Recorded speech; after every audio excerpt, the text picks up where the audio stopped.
الحمد للہ وکفیٰ والصلاة والسلام علی عبادہ الذین اصطفیٰ خصوصاً علی افضلہم وخاتم النبیین محمد الامین وعلی آلہ وصحبہ اجمعین اما بعد فقد قال اللہ تبارک وتعالی کما ورد فی سورة البقرہ اعوذ باللہ من الشیطان الرجیم بسم اللہ الرحمن الرحیم ان الذين آمنوا والذين هادوا والنصارى والصابئين من آمن بالله واليوم الآخر وعمل صالحا فلهم أجرهم عند ربهم من آمن بالله واليوم الآخر وعمل صالحا فلهم أجرهم عند ربهم ولا خوف عليهم ولا هم يحزنون إلى قوله تعالى ثم قست قلوبكم من بعد ذلك فهي كالحجارة أو أشد قسوة وإن من الحجارة لما يتفجر منه الأنهار وإن منها لما يشقق فيخرج منه الماء وإن منها لما يهبط من خشية الله وما الله بغافل عما تعملون صدق الله العظيم رب اشرح لي صدري ويسر لي امري واحلل عقدة من لساني يفقهوا قولي اللهم ربنا الهمنا رشدنا واعذنا من شرور انفسنا اللهم ارنا الحق حقا وارزقنا اتباعه وارنا الباطل باطلا وارزقنا اجتنابه اللهم وفقنا لما تحب وترضى آمین یا رب العالمین۔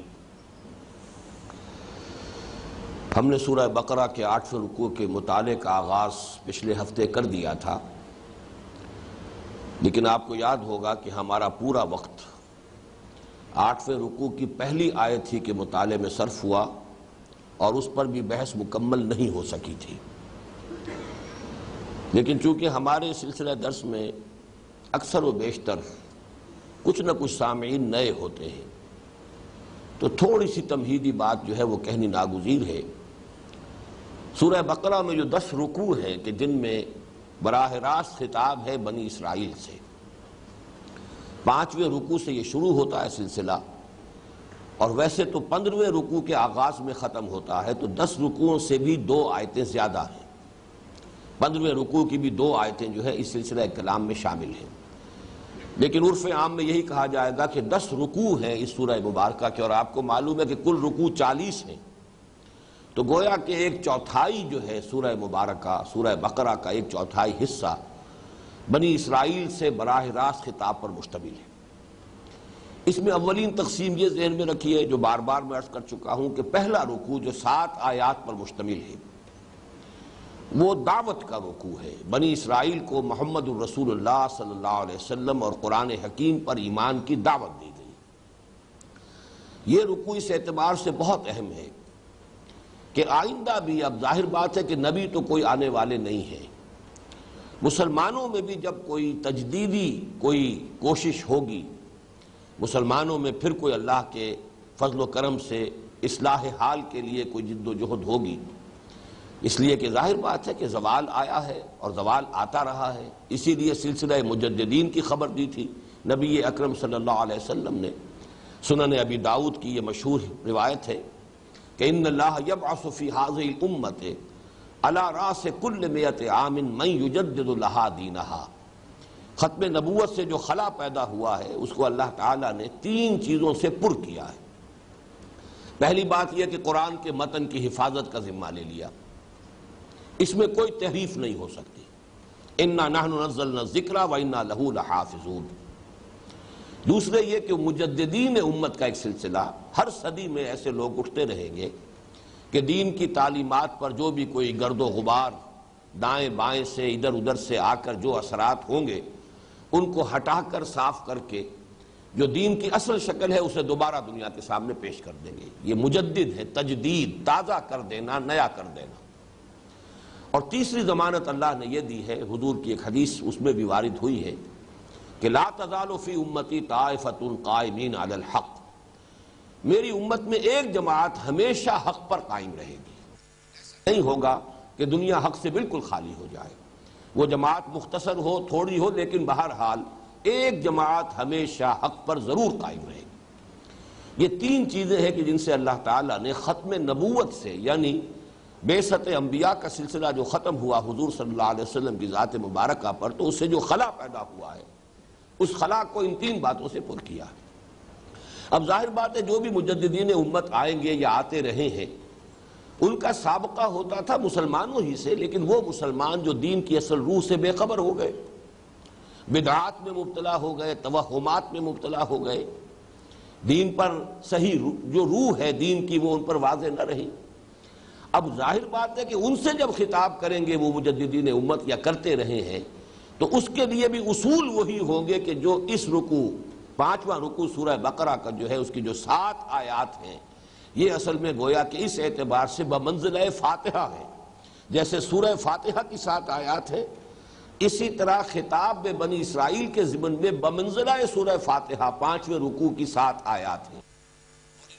ریلائز کریں گے تو گویا کہ انہی میں یہ ہدایت مضمر ہے کہ جب بھی مسلمانوں میں کوئی تجدیدی کوشش ہو، مسلمانوں کو پھر دین کی اصل تعلیمات کی طرف رجوع کرنے کی دعوت دی جائے، تو اس دعوت کا انداز کیا ہوگا؟ وہ قرآن مجید میں اسی سورہ بقرہ کے 5ویں رکوع کی 7 آیات سے اس کا استنباط کیا جائے گا۔ تو 10 رکوعوں میں سے ایک رکوع جو ہے 7 آیات پر مشتمل، اس کو علیحدہ کر لیجئے۔ بقیہ 9 رکوع جو ہیں ان کے لیے اصطلاح میں استعمال کرتا رہا ہوں، یہ ملامت کے رکوع ہیں۔ ان میں ان کے جرائم کی فہرست دی گئی ہے، ان کی عملی گمراہیاں اور ان کی اعتقادی گمراہیاں، نظریاتی گمراہیاں، ان کی فہرست دی گئی ہے، اور جس کی پاداش میں گویا کہ وہ معزول کیے گئے اس منصب سے جس پر وہ 2000 برس تک فائز رہے۔ اس لیے کہ تورات جب عطا ہوئی ہے بنی اسرائیل کو تو یہ تقریباً 1400 قبل مسیح کا واقعہ ہے، اور قرآن مجید کا نزول شروع ہو رہا ہے 610 عیسوی میں، تو پورے 2000 برس کا فصل ہے بعثت محمدی صلی اللہ علیہ وسلم اور نزول تورات کے مابین۔ تو 2000 برس تک یہ امت جو ہے یہ اس روئے ارضی پر اللہ کی نمائندہ رہی ہے۔ دین خدابندی انہی کے پاس تھا، شریعت خدابندی کے حامل یہی تھے، کتابیں انہی کو دی گئی، ایک نہیں کئی کتابیں، تورات دی گئی، زبور دی گئی، انجیل دی گئی، یہ تو 3 تو کتابیں ہیں باقاعدہ۔ اس کے علاوہ ہر نبی کے لیے صحیفے ہیں، ہر نبی پر وحی آتی رہی ہے۔ چنانچہ اولڈ ٹیسٹمنٹ میں آپ دیکھتے ہیں نہ معلوم کتنے انبیاء کی کتابیں ہیں۔ بہرحال یہ جو وہاں سے اس منصب سے معزول کیے گئے تو گویا کہ فرد جرم ہے وہ کہ جو عائد کی گئی ہے ان پر، اور یہ 9 رکوعوں پر پھیلی ہوئی ہے۔ اس میں ایک تقسیم میں نے پہلی مرتبہ اس کا تذکرہ کیا تھا پچھلے اپنے درس میں۔ ان 9 رکوعوں میں بھی پہلے 2 رکوع اس اعتبار سے ذرا مختلف مزاج کے ہیں، یعنی 6واں اور 7واں، کہ ایک تو یہ کہ ان میں صرف واقعاتی انداز میں بات ہو رہی ہے، جنرلائز نہیں کیا جا رہا، یعنی تاریخ بنی اسرائیل کے کچھ واقعات کا پے بپے تذکرہ ہوا 6 اور 7 رکوع میں، اور پھر یہ کہ شروع میں وہ آیت آئی یا بنی اسرائیل اذکروا نعمتی التی انعمت علیکم وانی فضلتکم علی العالمین، اور 7ویں رکوع میں اختتام ہوا وضربت علیہم الذلۃ والمسکنۃ وباؤوا بغضب من اللہ۔ تو معلوم ہوا کہ پورا مضمون ایک اعتبار سے جس کو ہم کہیں گے فرد جرم، یہ گویا کہ ان 2 رکوعوں میں مکمل ہو چکی ہے، ایک بحث جو ہے تکمیل کو پہنچ چکی ہے۔ اب جو ہم نے 8ویں رکوع سے مطالعہ شروع کیا ہے تو اس سے لے کے آخر تک ایک بات کو نوٹ کیجئے، میں نے پچھلی مرتبہ بھی تذکرہ کیا تھا کہ اس میں آپ کو تھوڑے وقفے کے بعد بنی اسرائیل پر جو بھی الزامات قرآن مجید عائد کر رہا ہے ان کا تذکرہ کرنے کے بعد پھر جنرلائز کیا جاتا ہے۔ ایسی عظیم آیات آتی ہیں کہ جو گویا کہ ابدی ہدایت کی حامل ہے، اور یہ اصل میں پیشگی ہدایت کہہ لیجئے، تنبیہ کہہ لیجئے امت مسلمہ کے لیے، کہ دیکھو جس مقام پر آج تم فائز کیے جا رہے ہو، تم سے پہلے 2000 برس تک بنی اسرائیل اسی منصب پر فائز رہے، ان میں یہ خرابیاں آئیں، تو دیکھو کہیں ایسا نہ ہو کہ تم بھی انہی نقش قدم پر چلو اور وہی خرابیاں تمہارے اندر پیدا ہو جائیں۔ اس اعتبار سے یہ اگرچہ ویسے تو یہ کہ روح سخن بنی اسرائیل کی طرف ہے، خطاب بنی اسرائیل سے ہے، لیکن میرے نزدیک اس کا اہم تر حصہ یہ ہے، اس کا مطالعہ کرتے ہوئے بقیہ جو 7 رکوع ہیں جو اب چل رہے ہیں، 8ویں رکوع سے لے کر اور 14ویں کے اختتام بلکہ 15ویں کے شروع تک، اس میں ہمیں اصل میں تو آئینہ دکھایا جا رہا ہے امت مسلمہ کے بھی آنے والی جو بھی ان میں گمراہیاں جو ہیں آنے والی ہوں گی، عملی اور اعتقادی اور نظریاتی اور علمی اور فکری، ان سب کی پیشگی تصویر دکھائی جا رہی ہے کہ یہ آئینہ ہے، اسی میں تم دیکھ سکتے ہو کہ وہی ساری خرابیاں تمہارے اندر بھی پیدا ہو گئیں کہ جو بنی اسرائیل میں پیدا ہوئی تھی۔ اس حوالے سے اس حصے کو پڑھتے ہوئے یہ خیال نہیں ہونا چاہیے کہ یہ صرف کوئی پچھلی داستانیں ہیں، اساطیر الاولین ہیں، یہ صرف یہود سے گفتگو ہو رہی ہے۔ یہ گفتگو اصل میں گفتہ آیت در حدیث دیگراں، خوشتراں باشد کے سر دل براں گفتہ آیت در حدیث دیگراں۔ اصل میں یہ گویا کہ گفتگو ہم سے ہو رہی ہے ان کے حوالے سے کہ ان کے ہاں یہ خرابیاں اس طور سے پیدا ہوئیں، مبادا اے مسلمانوں تم بھی انہی گمراہیوں میں مبتلا ہو جاؤ۔ اب یہ میں نے پچھلی مرتبہ بھی لفظ استعمال کیا تھا آئرنی آف فیٹ۔ اب یہ سمجھئے کہ ستم ظریفی ہے حالات کی کہ بعین ہی وہی ساری خرابیاں مسلمانوں میں پیدا ہوئی ہیں۔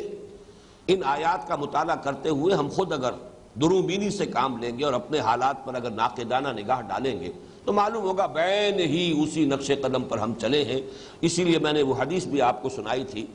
یہ حدیث کے جو متفق علیہ ہے سند کے اعتبار سے جو سب سے اونچا درجہ ہو سکتا ہے احادیث نبویہ کا، اسی درجے کی یہ حدیث بھی ہے کہ بخاری اور مسلم دونوں میں موجود ہے۔ ان ابی سعید الخدری رضی اللہ عنہ ان رسول اللہ صلی اللہ علیہ وسلم قال لَتَتَّبِعُنَّ سُنَنَ مَنْ كَانَ مِنْ قَبْلَكُمْ شِبْرًا بِشِبْرٍ وَذِرَاعًا بِذِرَاعٍ حَتَّى لَوْ دَخَلُوا جُحْرَ ضَبٍّ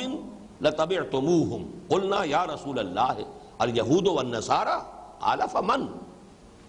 حضرت ابو سعید خدری فرماتے ہیں رضی اللہ تعالی عنہ کہ حضور نے ارشاد فرمایا مسلمانوں تم بھی لازماً جو تم سے پہلے لوگ گزرے ہیں انہی کے نقش قدم پر چلو گے، بالشت کے ساتھ بالشت اور ہاتھ کے ساتھ ہاتھ۔ یہ گویا کہ محاورہ ہے کہ بعین ہی ان کے نقش قدم پر چلو گے۔ ان کا کوئی قدم بالشت بھر تھا تو تم بھی بالشت بھر قدم بڑھاؤ گے، اور کوئی ہاتھ بھر چھلانگ لگائی ہے انہوں نے تو تم بھی لگاؤ گے۔ حتیٰ لو دخلوا جوہر ضب، یہاں تک کہ اگر وہ گوہ کے بل میں داخل ہوئے تھے لَتَبِعْتُمُوهُمْ تو تم بھی ان کی پیروی کرو گے، تم بھی گوہ کے بل میں ضرور داخل۔ قلنا یا رسول اللہ، حضرت ابو سعید خدری فرماتے ہیں کہ ہم نے اس پر عرض کیا اللہ کے رسول کیا آپ کی مراد یہود اور نصارہ ہے؟ یا رسول اللہ الیہود والنصارہ؟ قال فمن، آپ نے فرمایا وہ نہیں تو اور کون؟ وہی سابقہ امت مسلمہ ہے، اس لیے کہ نصارہ کی علیحدہ حیثیت نہیں ہے، وہ تو وہی سلسلہ بنی اسرائیل جو ہے امت وہی ہے۔ اسی لیے انجیل میں آپ کو معلوم ہے کوئی نئی شریعت نہیں ہے، وہی شریعت موسوی، بلکہ متی کی انجیل میں حضرت مسیح علیہ السلام کے الفاظ موجود ہیں کہ یہ نہ سمجھنا کہ میں شریعت ختم کرنے آیا ہوں، شریعت موسوی تم پر لاگو رہے گی۔ یہ تو سینٹ پال نے اسے منسوخ کیا ہے۔ تو آج کی جو یہ عیسائیت ہے یہ اصل میں حضرت مسیح کی طرف اس کی نسبت ہی غلط ہے، یہ پالزم ہے، سینٹ پال کا مذہب ہے کہ جس کو آج کے عیسائی اختیار کیے ہوئے ہیں، نام اس کا کرسچینٹی ہے، ورنہ حضرت مسیح علیہ السلام نے جو تعلیمات دی تھی ان میں سے متعدد جو بنیادی باتیں انہیں تبدیل کر دیا سینٹ پال نے۔ بہرحال اس ضمن میں جو اہم ترین آیت ہے وہ پہلی ہے جس پر کہ ہم گفتگو کر چکے ہیں، اس کے بارے میں میں زیادہ دہراؤں گا نہیں۔ یہ کون سی گمراہی ہے جو اس آیت کے ذریعے سے جس کا ازالہ کیا جا رہا ہے؟ ہمیشہ مسلمان امتوں میں جو ایک گمراہی پیدا ہوئی وہ یہ ہے کہ چونکہ ہم اس امت میں شامل ہیں لہذا محض شمولیت اور اس نسبت کی وجہ سے ہم تو بخشے بخشا ہیں، یا ہمارے ساتھ تو کوئی پریفرنشل ٹریٹمنٹ ہوگا، استثنائی معاملہ ہوگا، تو کسی گروہی نسبت کے ساتھ نجات کو وابستہ کر لینا یہ وہ گمراہی ہے، مشترک گمراہی جو تمام مسلمان امتوں میں پیدا ہوئی۔ تمام انبیاء اور تمام رسولوں کے پیروان جو ہیں ان کے اندر یہ خرابی پیدا ہوئی کہ چونکہ ہمارا تعلق ان سے ہے، ہم ان کے ساتھ منسلک ہیں، ان کے نام سے جو ہے وہ ہماری جو ہے امت ہے اور ہم ان سے وابستہ ہیں، لہذا ہم بخشے بخشا ہیں۔ تو اس آیت کا اصل مفہوم یہی تھا کہ جس کو کچھ لوگوں نے محض اس وجہ سے کہ اس میں صراحت کے ساتھ ایمان بالرسالت کا ذکر نہیں ہے، صرف ایمان باللہ اور ایمان بالآخرہ کا ذکر ہے، تو اس سے کچھ لوگوں نے وہ بحثیں نکال لی کہ نجات کے لیے ضروری نہیں ہے کہ سب لوگ محمد پر ایمان لائیں صلی اللہ علیہ وسلم، لوگ اپنے اپنے نبیوں پر ایمان رکھیں اور نیک عمل کرتے رہیں تو گویا کہ اس سے نجات ہو جائے گی۔ یہ بالکل ایک غلط مفہوم ہے جو اس سے اخذ کیا گیا، اور اس کے بارے میں تفصیل سے بحث میں کر چکا ہوں۔ اس آیت کے ضمن میں صرف جو ایک بات رہ گئی تھی کہ اس میں ان الذین آمنوا اس سے تو مراد ہے کون؟ وہ لوگ جو اسلام لائے۔ میں نے وضاحت کر دی تھی کہ اس سے مراد در حقیقت ایمان حقیقی نہیں ہے، جو لوگ بھی مسلمانوں میں شامل ہو گئے، ان الذین آمنوا والذین ہادوا، اس پر بھی بحث میں کر چکا ہوں، اور جو یہودی ہوئے۔ وجہ تسمیہ کیا ہے یہود کا، اس پر بھی گفتگو ہو چکی ہے۔ والنصارہ اور نصارہ، ان کا وجہ تسمیہ جو ہے اس پر بھی پچھلی مرتبہ گفتگو ہو چکی ہے۔ صرف رہ گیا تھا تذکرہ والسابعین، یہ سابی کون ہے؟ اس کے بارے میں اصل میں چونکہ ہمارے ہاں جو تفسیری اقوال ہیں وہ بے شمار ہیں اور بہت اختلاف ہے۔ اب چونکہ اس نام سے کوئی فرقہ، کوئی گروہ، کوئی امت، کوئی قوم دنیا میں موجود نہیں ہے، اس حوالے سے بھی اس کے بارے میں اگر اختلاف رائے ہے تو وہ بات سمجھ میں آنے والی ہے۔ لیکن اس کے بارے میں ایک بات تو یقینی ہے، اور وہ یقینی بات یہ کہ یہ یقیناً یہ بھی اہل کتاب میں سے تھے، اس لیے کہ یہاں تذکرہ جو ہو رہا ہے نصارہ کا، یہود کا، تو وہ ان لوگوں کا ہو رہا ہے کہ جو اللہ کے رسولوں سے اپنے آپ کو منسوب کرنے والی امتیں تھیں۔ حضرت موسیٰ کی امت یہود، حضرت عیسیٰ کی طرف منسوب کرنے والے نصارہ۔ تو جب اس فہرست میں سابعین کا تذکرہ ہوا ہے تو یقیناً یہ بھی کسی نبی کی امت ہے، اہل کتاب ہیں۔ تو میرے نزدیک عقلی طور پر بھی ثابت ہوتا ہے کہ یہ سابعین جو ہے یہ اہل کتاب ہیں۔ ویسے یہ کہ میں نے جب مطالعہ کیا ہے اس مرتبہ زیادہ تفصیل سے تو مجھے محسوس ہوا کہ اس پر تو تقریباً اجماع کا درجہ ہے۔ چنانچہ حضرت عمر رضی اللہ تعالیٰ عنہ کا قول بھی یہی ہے۔ حضرت عبداللہ ابن عباس حبر الامہ کہ جو تفسیر کے ضمن میں یوں سمجھیے کہ سب سے بڑا مرجع ہے، اس لیے کہ تفسیری روایات اکثر و بیشتر وہی ہیں کہ جو حضرت عبداللہ ابن عباس رضی اللہ تعالیٰ عنہما سے مروی ہیں۔ ان کے جو تابعین میں سے 4-5 شاگرد ہیں، حضرت مجاہد، حضرت اکرمہ، حضرت قتادہ، یہ سب لوگ وہ ہیں کہ جو شاگرد ہیں حضرت عبداللہ ابن عباس کے رضی اللہ تعالیٰ عنہما۔ ان کی رائے بھی یہ ہے کہ یہ اہل کتاب میں سے تھے۔ پھر یہ کہ متعدد تابعین کی رائے یہی ہے کہ یہ اہل کتاب ہیں، اور امام ابو حنیفہ رحمۃ اللہ علیہ کا یہی فتویٰ ہے کہ یہ اہل کتاب ہیں۔ ان کا ذبیحہ جائز ہے، جیسے کہ یہود اور نصارہ کا ذبیحہ سورہ مائدہ کی صریح آیت کی روح سے جائز ہے۔ اسی طرح ان کی خواتین سے مسلمانوں کے لیے نکاح کرنا جائز ہے، جیسے کہ یہود اور نصارہ کی خواتین سے نکاح کرنا جائز ہے۔ اور یہ لوگ جو ہے اب دو رائے ملتی ہیں۔ ایک تو یہ کہ یہ اپنے آپ کو حضرت یحییٰ علیہ السلام کی امت کہتے تھے، جو اب نہیں رہے دنیا میں۔ یہ موجود تھے نزول قرآن کے وقت، ان کا کچھ لوگ جو ہے موجود تھے شام اور عراق کی سرحد کے اوپر، یہ لوگ آباد تھے، کچھ شام کے علاقے میں، کچھ عراق کے علاقے میں، اور یہ لوگ کہتے تھے کہ ہم حضرت یحییٰ کی امت میں سے ہیں۔ لیکن میرے نزدیک دوسرا قول زیادہ راجح ہے، اور وہ یہ ہے کہ یہ حضرت ابراہیم علیہ السلام سے براہ راست اپنے آپ کو منسوب کرتے تھے۔ مجھے یہ بات اس لیے زیادہ قرین قیاس معلوم ہو رہی ہے کہ اس آیت میں جو تذکرہ ہے ان الذین آمنوا، یہ وہ ہیں جو محمد الرسول اللہ صلی اللہ علیہ وسلم پر ایمان لانے والے ہیں، والذین ہادوا، یہ وہ ہیں کہ جو حضرت موسیٰ علیہ السلام کی طرف اپنے آپ کو منسوب کر رہے ہیں، والنصارى، یہ وہ ہیں جو حضرت عیسیٰ کے ساتھ اپنے آپ کو منسوب کر رہے ہیں۔ اب اس میں جو اولو العزم من الرسل ہیں، ان میں چونکہ اسی علاقے میں خود حضرت ابراہیم علیہ السلام رہے ہیں، تو حضرت ابراہیم علیہ السلام کے ساتھ بھی تو کچھ لوگ ہوں گے کہ جو حضرت ابراہیم سے تو اپنے آپ کو منسوب کرتے رہے، لیکن یہ کہ وہ کسی اور دوسرے رسول پر ایمان نہیں لائے۔ چنانچہ آپ کو معلوم ہے کہ حضرت ابراہیم کی ایک نسل وہ ہے جو حضرت اسماعیل سے چلی ہے، جو حجاز میں آباد ہوئی۔ اس نسل میں 2500 برس تک کوئی نبی، کوئی رسول نہیں آئے، لہذا یہ اپنے آپ کو کہتے تھے کہ ہم حنیفی ہیں، حضرت ابراہیم ہی کے ہم نقش قدم پر ہیں، لیکن ظاہر ہے نہ کوئی ان کے پاس کوئی شریعت تھی، نہ کوئی کتاب تھی، نہ کوئی صحیفے تھے، کچھ بھی نہیں تھا، اور وہ بدترین شرک میں مبتلا ہو چکے تھے۔ انہی میں پھر اللہ تعالیٰ کی رحمت جوش میں آئی اور حضور صلی اللہ علیہ وسلم کی بعثت ہوئی۔ تو 2500 برس تک وہاں کوئی نبی نہیں، کوئی رسول نہیں۔ دوسری شاخ ہے اصل میں کہ جس میں نبوت اور رسالت کا سلسلہ تسلسل کے ساتھ جاری رہا۔ حضرت اسحاق کے بیٹے حضرت یعقوب، حضرت یعقوب کے بیٹے حضرت یوسف اور حضرت موسیٰ کے مابین معلوم ہوتا ہے کہ یہ سلسلہ منقطع رہا ہے، کوئی نبی اس نسل میں بھی مبعوث نہیں ہوا۔ لیکن پھر حضرت موسیٰ علیہ السلام سے جو سلسلہ شروع ہوا ہے تو وہ تار ٹوٹا ہی نہیں حضرت عیسیٰ علیہ السلام تک۔ یہ 1400 برس تاریخ انسانی میں بڑے عجیب ہے کہ 1400 برس تک سلسلہ نبوت کا تار منقطع ہوا ہی نہیں۔ جیسے کہ حضور کی حدیث ہے بہت مشہور، بخاری شریف کی روایت ہے، کانت بنو اسرائیل تسوسہم الانبیاء کلما ہلک نبی خلفہ نبی۔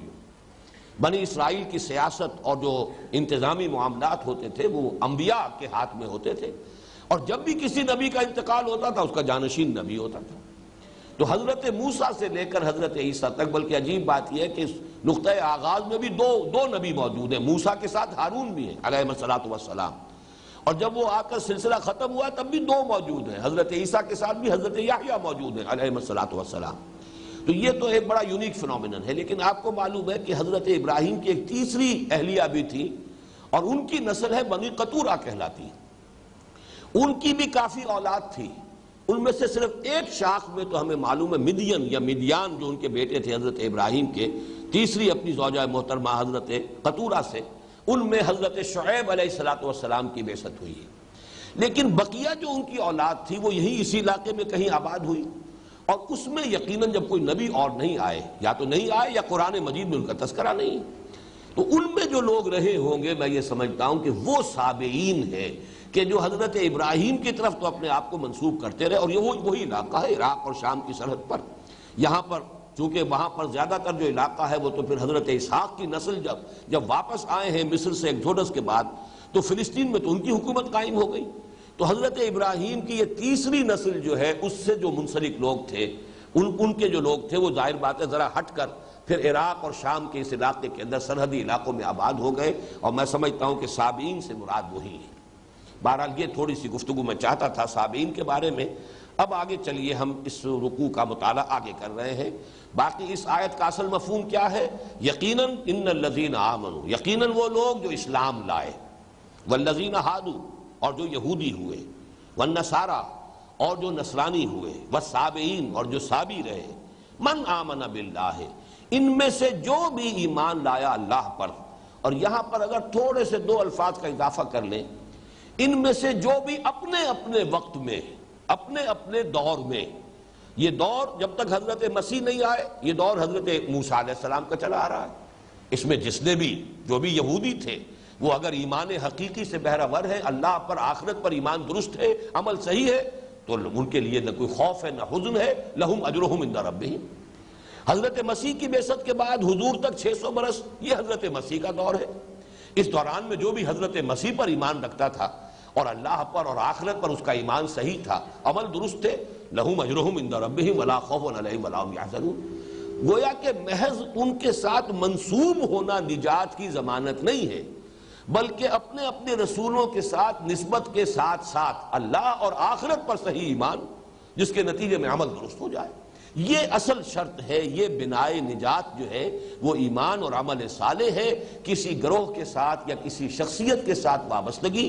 کسی امت میں شامل ہونا، یہ نجات کی ضمانت نہیں۔ یہ اصل میں اس آیہ مبارکہ کا جو اصل حاصل ہے، لب لباب ہے۔ اب آگے چلیے، وَإِذْ أَخَذْنَا مِيثَاقَكُمْ وَرَفَعْنَا فَوْقَكُمُ الطُّورَ، اور یاد کرو جب کہ ہم نے تم سے عہد لیا تھا۔ میثاق، وثق کہتے ہیں کسی شے کو مضبوط کر لینا، اسی سے توثیق بھی آتی ہے، اردو زبان میں بھی استعمال ہوتا ہے میثاق، اور یہ موثاق اصل میں ہے، تو اس میں در حقیقت نتیجہ نکلتا ہے وہ شے کہ جو باندھ لے، یہ آلہ، اس میں آلہ بن گیا، اس میں آلہ ہے، موثاق باندھ لینے والی شے۔ تو اذ اخذنا میثاقکم، اس لیے کہ معاہدہ جو ہوتا ہے وہ در حقیقت 2 فریقوں کو جکڑ لیتا ہے، آپس میں باندھ دیتا ہے۔ وَإِذْ أَخَذْنَا مِيثَاقَكُمْ، اور یاد کرو اے بنی اسرائیل جب کہ ہم نے تم سے تمہارا عہد لیا، وَرَفَعْنَا فَوْقَكُمُ الطُّورَ، اور ہم نے تم پر پہاڑ کو اٹھا دیا، خُذُوا مَا آتَيْنَاكُمْ بِقُوَّةٍ، تھامو مضبوطی کے ساتھ جو کچھ ہم نے تمہیں دیا ہے، خُذُوا، لو، تھامو، پکڑو، ما آتیناکم، جو کچھ ہم نے تمہیں دیا ہے، بقوت، طاقت کے ساتھ، واذکروا ما فیہ، اور یاد رکھو اس کو جو کچھ اس میں ہے، لعلکم تتقون، تاکہ تم نجات پاؤ، تاکہ تم بچ جاؤ، تاکہ تم متقی بن جاؤ۔ اس پر گفتگو بعد میں ہم کریں گے۔ یہ اصل میں اس واقعے کا تذکرہ ہو رہا ہے جب کہ تورات حضرت موسیٰ علیہ السلام کو دے دی گئی۔ اس کے بعد کے بعض مواقع جو ہے، واقعات جو ہے وہ تو 7ویں رکوع میں آ چکے ہیں، لیکن یہ کہ اب جو تذکرہ ہو رہا ہے کہ آخر کار اللہ تعالیٰ نے پھر جب وہ تورات دے کر پھر ایک قول و قرار دیا ہے بنی اسرائیل سے، اور یہ اس وقت دامن طور میں اس وقت ان کا ڈیرا تھا۔ مصر سے نکلنے کے بعد جو بھی یہ صحرائے سینا کے اندر، یوں سمجھئے کہ سینائی پیننسولا جو ہے یہ ٹرائنگل ہے، جیسے ہندوستان جو ہے جنوبی ہند وہ ایک ٹرائنگل بن جاتا ہے، تو جیسے اس کی لوئسٹ ٹپ ہے، اسی طریقے سے یہ جو ایک جزیرہ نما کہہ لیجئے، اور سینائی پیننسولا جو ہے اس کی جو جنوبی ٹپ ہے، یہاں پر وہ کوہ طور ہے، یہاں پر پڑاؤ رہا ہے، اور یہیں سے پھر بلائے گئے تھے حضرت موسیٰ علیہ السلام طور پر، اور وہاں پھر تورات انہیں دی گئی۔ واپس آئے ہیں۔ اب اس کے بعد جب قول و قرار ہو رہا ہے، اس لیے کہ تورات دی گئی حضرت موسیٰ علیہ السلام کو، لیکن اصل میں تو دی گئی ہے بنی اسرائیل کے لیے۔ اب ان سے قول و قرار لیا جا رہا ہے کہ تم اس کی پابندی کرو گے، مضبوطی سے تھامو گے، اس شریعت کو جو ہے اپنی زندگی میں لاگو کرو گے۔ اس قول و قرار کے وقت اللہ تعالیٰ نے خاص جو ہے شکل یہ کی کہ ایک رعب پیدا کرنے کے لیے، ان کے دلوں کے اندر خشیت پیدا کرنے کے لیے پہاڑ کو ان کے سروں پر بلند کر دیا۔ یہ معاملہ ذرا میں چاہتا تھا، وہ بات رہ گئی کہ ایک اصولی بات میں یہاں، چونکہ آج کے درس میں کئی واقعات آئیں گے جو خرق عادت ہے، عام طور پر ہونے والی باتیں نہیں ہیں۔ پورے پہاڑ کو لوگوں کے سروں پر اٹھا دینا، انسانوں کو بندروں کی شکل میں مشق کر دینا، یا جیسے آگے ایک واقعہ آئے گا کہ ایک مقتول کو ایک تھوڑی دیر کے لیے زندہ کر دینا تاکہ وہ اپنے قاتل کا پتہ بتا دے۔ یہ سارے واقعات وہ ہیں کہ جو خرق عادت جنہیں ہم کہتے ہیں۔ عام طور پر ایک لفظ ہمارے ہاں معجزے کا استعمال ہوتا ہے، لیکن معجزہ جو ہے وہ ایک خاص قسم کا خرق عادت ہے۔ عادت سے مراد ہے جو نیچرل لاز ہیں اس دنیا کے، جو گورن کر رہے ہیں، فزیکل کیمیکل لاز جس سے یہ دنیا چل رہی ہے، لاز آف دی نیچر۔ جہاں کہیں بھی وہ لا آف دی نیچر کے خلاف کوئی کام ہو رہا ہے، جیسے کہ پانی اپنی سطح برقرار رکھتا ہے، یہ لا آف دی نیچر ہے، لیکن یہ کہ حضرت موسیٰ کا عصا جو ہے سمندر پر پڑا اور دریا جو ہے یا سمندر پھٹ گیا، دو حصوں کے اندر بالکل دو ٹیلوں کی طرح دو حصے کھڑے ہو گئے۔ یہ خرق عادت ہے۔ خرق کے معنی پھاڑ دینا، کاٹ دینا، توڑ دینا۔ اخرقتھا لتغرق اہلھا، حضرت موسیٰ علیہ السلام کا جو واقعہ ہوا تھا حضرت خضر کے ساتھ، تو انہیں جب کشتی کو حضرت خضر نے کشتی کا ایک تختہ توڑ دیا تھا، تو وہاں وہ لفظ آتا ہے خرقتھا لتغرق اہلھا، آپ نے کشتی کا جو ایک تختہ توڑ دیا۔ کیا چاہتے ہیں آپ چاہتے ہیں کہ اس کشتی میں جو لوگ سوار ہیں انہیں غرق کر دیں؟ تو خرق کہتے ہیں پھاڑ دینا، توڑ دینا،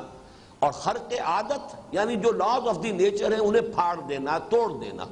عام عادی قانون کے برعکس کوئی شے ظہور میں آئے گی، اسے خرق عادت کہیں گے۔ وہ خرق عادت جب کبھی نبی کے ہاتھ سے ہوتا ہے اور دعوے کے ساتھ ہوتا ہے، اسے معجزہ کہتے ہیں۔ معجزہ بنا ہے اعجاز سے، کسی کو عاجز کر دینا، عاجز کر دینا، بے بس کر دینا۔ معجزہ وہ چیز ہے جو مخالفین کو بے بس کرنے کے لیے اللہ تعالیٰ کی طرف سے خرق عادت کسی نبی کے ذریعے سے ظاہر ہوتا تھا۔ جیسے کہ حضرت صالح علیہ السلام کی قوم نے مطالبہ کیا تھا کہ ہم مان لیں گے آپ کو کہ آپ اللہ کے رسول ہیں، اگر ہماری نگاہوں کے سامنے ابھی سامنے چٹان میں سے ایک گابھن اونٹنی برآمد ہو جائے، یہ ہمارا مطالبہ ہے، یہ معجزہ آپ دکھا دیجیے۔ یہ گویا کہ یہ ایک نشانی انہوں نے طلب کی، اللہ تعالیٰ نے ان کی بات مان لی اور وہ گابھن اونٹنی جو ہے برآمد ہو گئی۔ اب گویا کہ وہ عاجز آ گئے، اب ان کے پاس کوئی اب دلیل نہیں تھی، کوئی بہانہ نہیں تھا کہ حضرت صالح کی دعوت کو وہ رد کر سکے۔ تو معجزہ وہ خرق عادت ہے جو کوئی نبی یا رسول دعوے کے ساتھ دکھاتا ہے۔ عام خرق عادت عام لوگوں کے ذریعے سے بھی اللہ تعالیٰ کبھی کبھی، جنہیں ہم کرامات کہتے ہیں، اللہ تعالیٰ اپنے نیک بندوں کے ذریعے سے بعض اوقات ایسی چیز ظاہر کروا دیتے ہیں کہ جو عام حالات میں سمجھ میں نہیں آتی، اس کی کوئی توجیہ ممکن نہیں ہے، تو اس کو کسی بھی غیر نبی کے لیے اسے کرامات کہا جاتا ہے۔ وہ کرامت ہے، اللہ تعالیٰ کسی کی عزت اور اعزاز کے لیے اس کے ذریعے سے کوئی ایسی شے ظاہر کر دے، لیکن اس میں کبھی دعویٰ نہیں ہوگا، اس لیے کہ وہ جو نبی کا معاملہ ہوتا ہے وہ تو پھر مطالبے کے مطابق اور دعوے کے ساتھ کہ یہ میں جو پیش کر رہا ہوں، جیسے کہ حضرت موسیٰ علیہ السلام نے دعوے کے ساتھ دو نشانیاں پیش کی، اپنا عصا ہے اور اپنا وہ جو آپ کا دست مبارک جو ہے وہ ید بیضا اور عصا موسیٰ، یہ دو معجزے، یہاں تک کہ مقابلہ کرنے کا معاملہ ہوا ہے اور جادوگروں سے آپ نے مقابلہ کیا، وہ دعوے کے ساتھ ہوتا ہے۔ لیکن اولیاء اللہ کی کرامات میں کہیں کوئی دعویٰ نہیں ہوتا، کہیں وہ یہ نہیں کہتے کہ یہ ہم نے اپنے اختیار سے کیا، یا دعوے کے ساتھ ہم اس کو پیش کر رہے ہیں۔ بہرحال یہ جو خرق عادت کے واقعات آ رہے ہیں بنی اسرائیل کی تاریخ میں، تو ہمارے جدید مفسرین کا رجحان میں نے یہ دیکھا ہے کہ وہ ان کی کسی نہ کسی طرح سے کوشش کرتے ہیں کوئی ایسی تعویل ہو جائے کہ جو عام جو فزیکل لاز ہیں ان کے مطابق نظر آئے، اس سے ہٹ کر نظر نہ آئے۔ یہ در حقیقت رجحان میرے نزدیک بنیادی طور پر غلط ہے اگر اصولی طور پر ایک بات سمجھ لی جائے، اور وہ بات یہ ہے کہ نسل انسانی کے دوران کا جو بھی ارتقاء ہوا ہے ذہنی، اس کے دوران اللہ کا یہ معاملہ جو ہے اصول کے اعتبار سے سامنے رکھیے کہ جب کہ ابھی نسل انسانی بحیثیت مجموعی عہد طفولیت میں تھی ذہنی اعتبار سے، تو اس وقت جو ہے ان کے لیے عقل اور حکمت کی باتوں کو سمجھنا ممکن نہیں تھا۔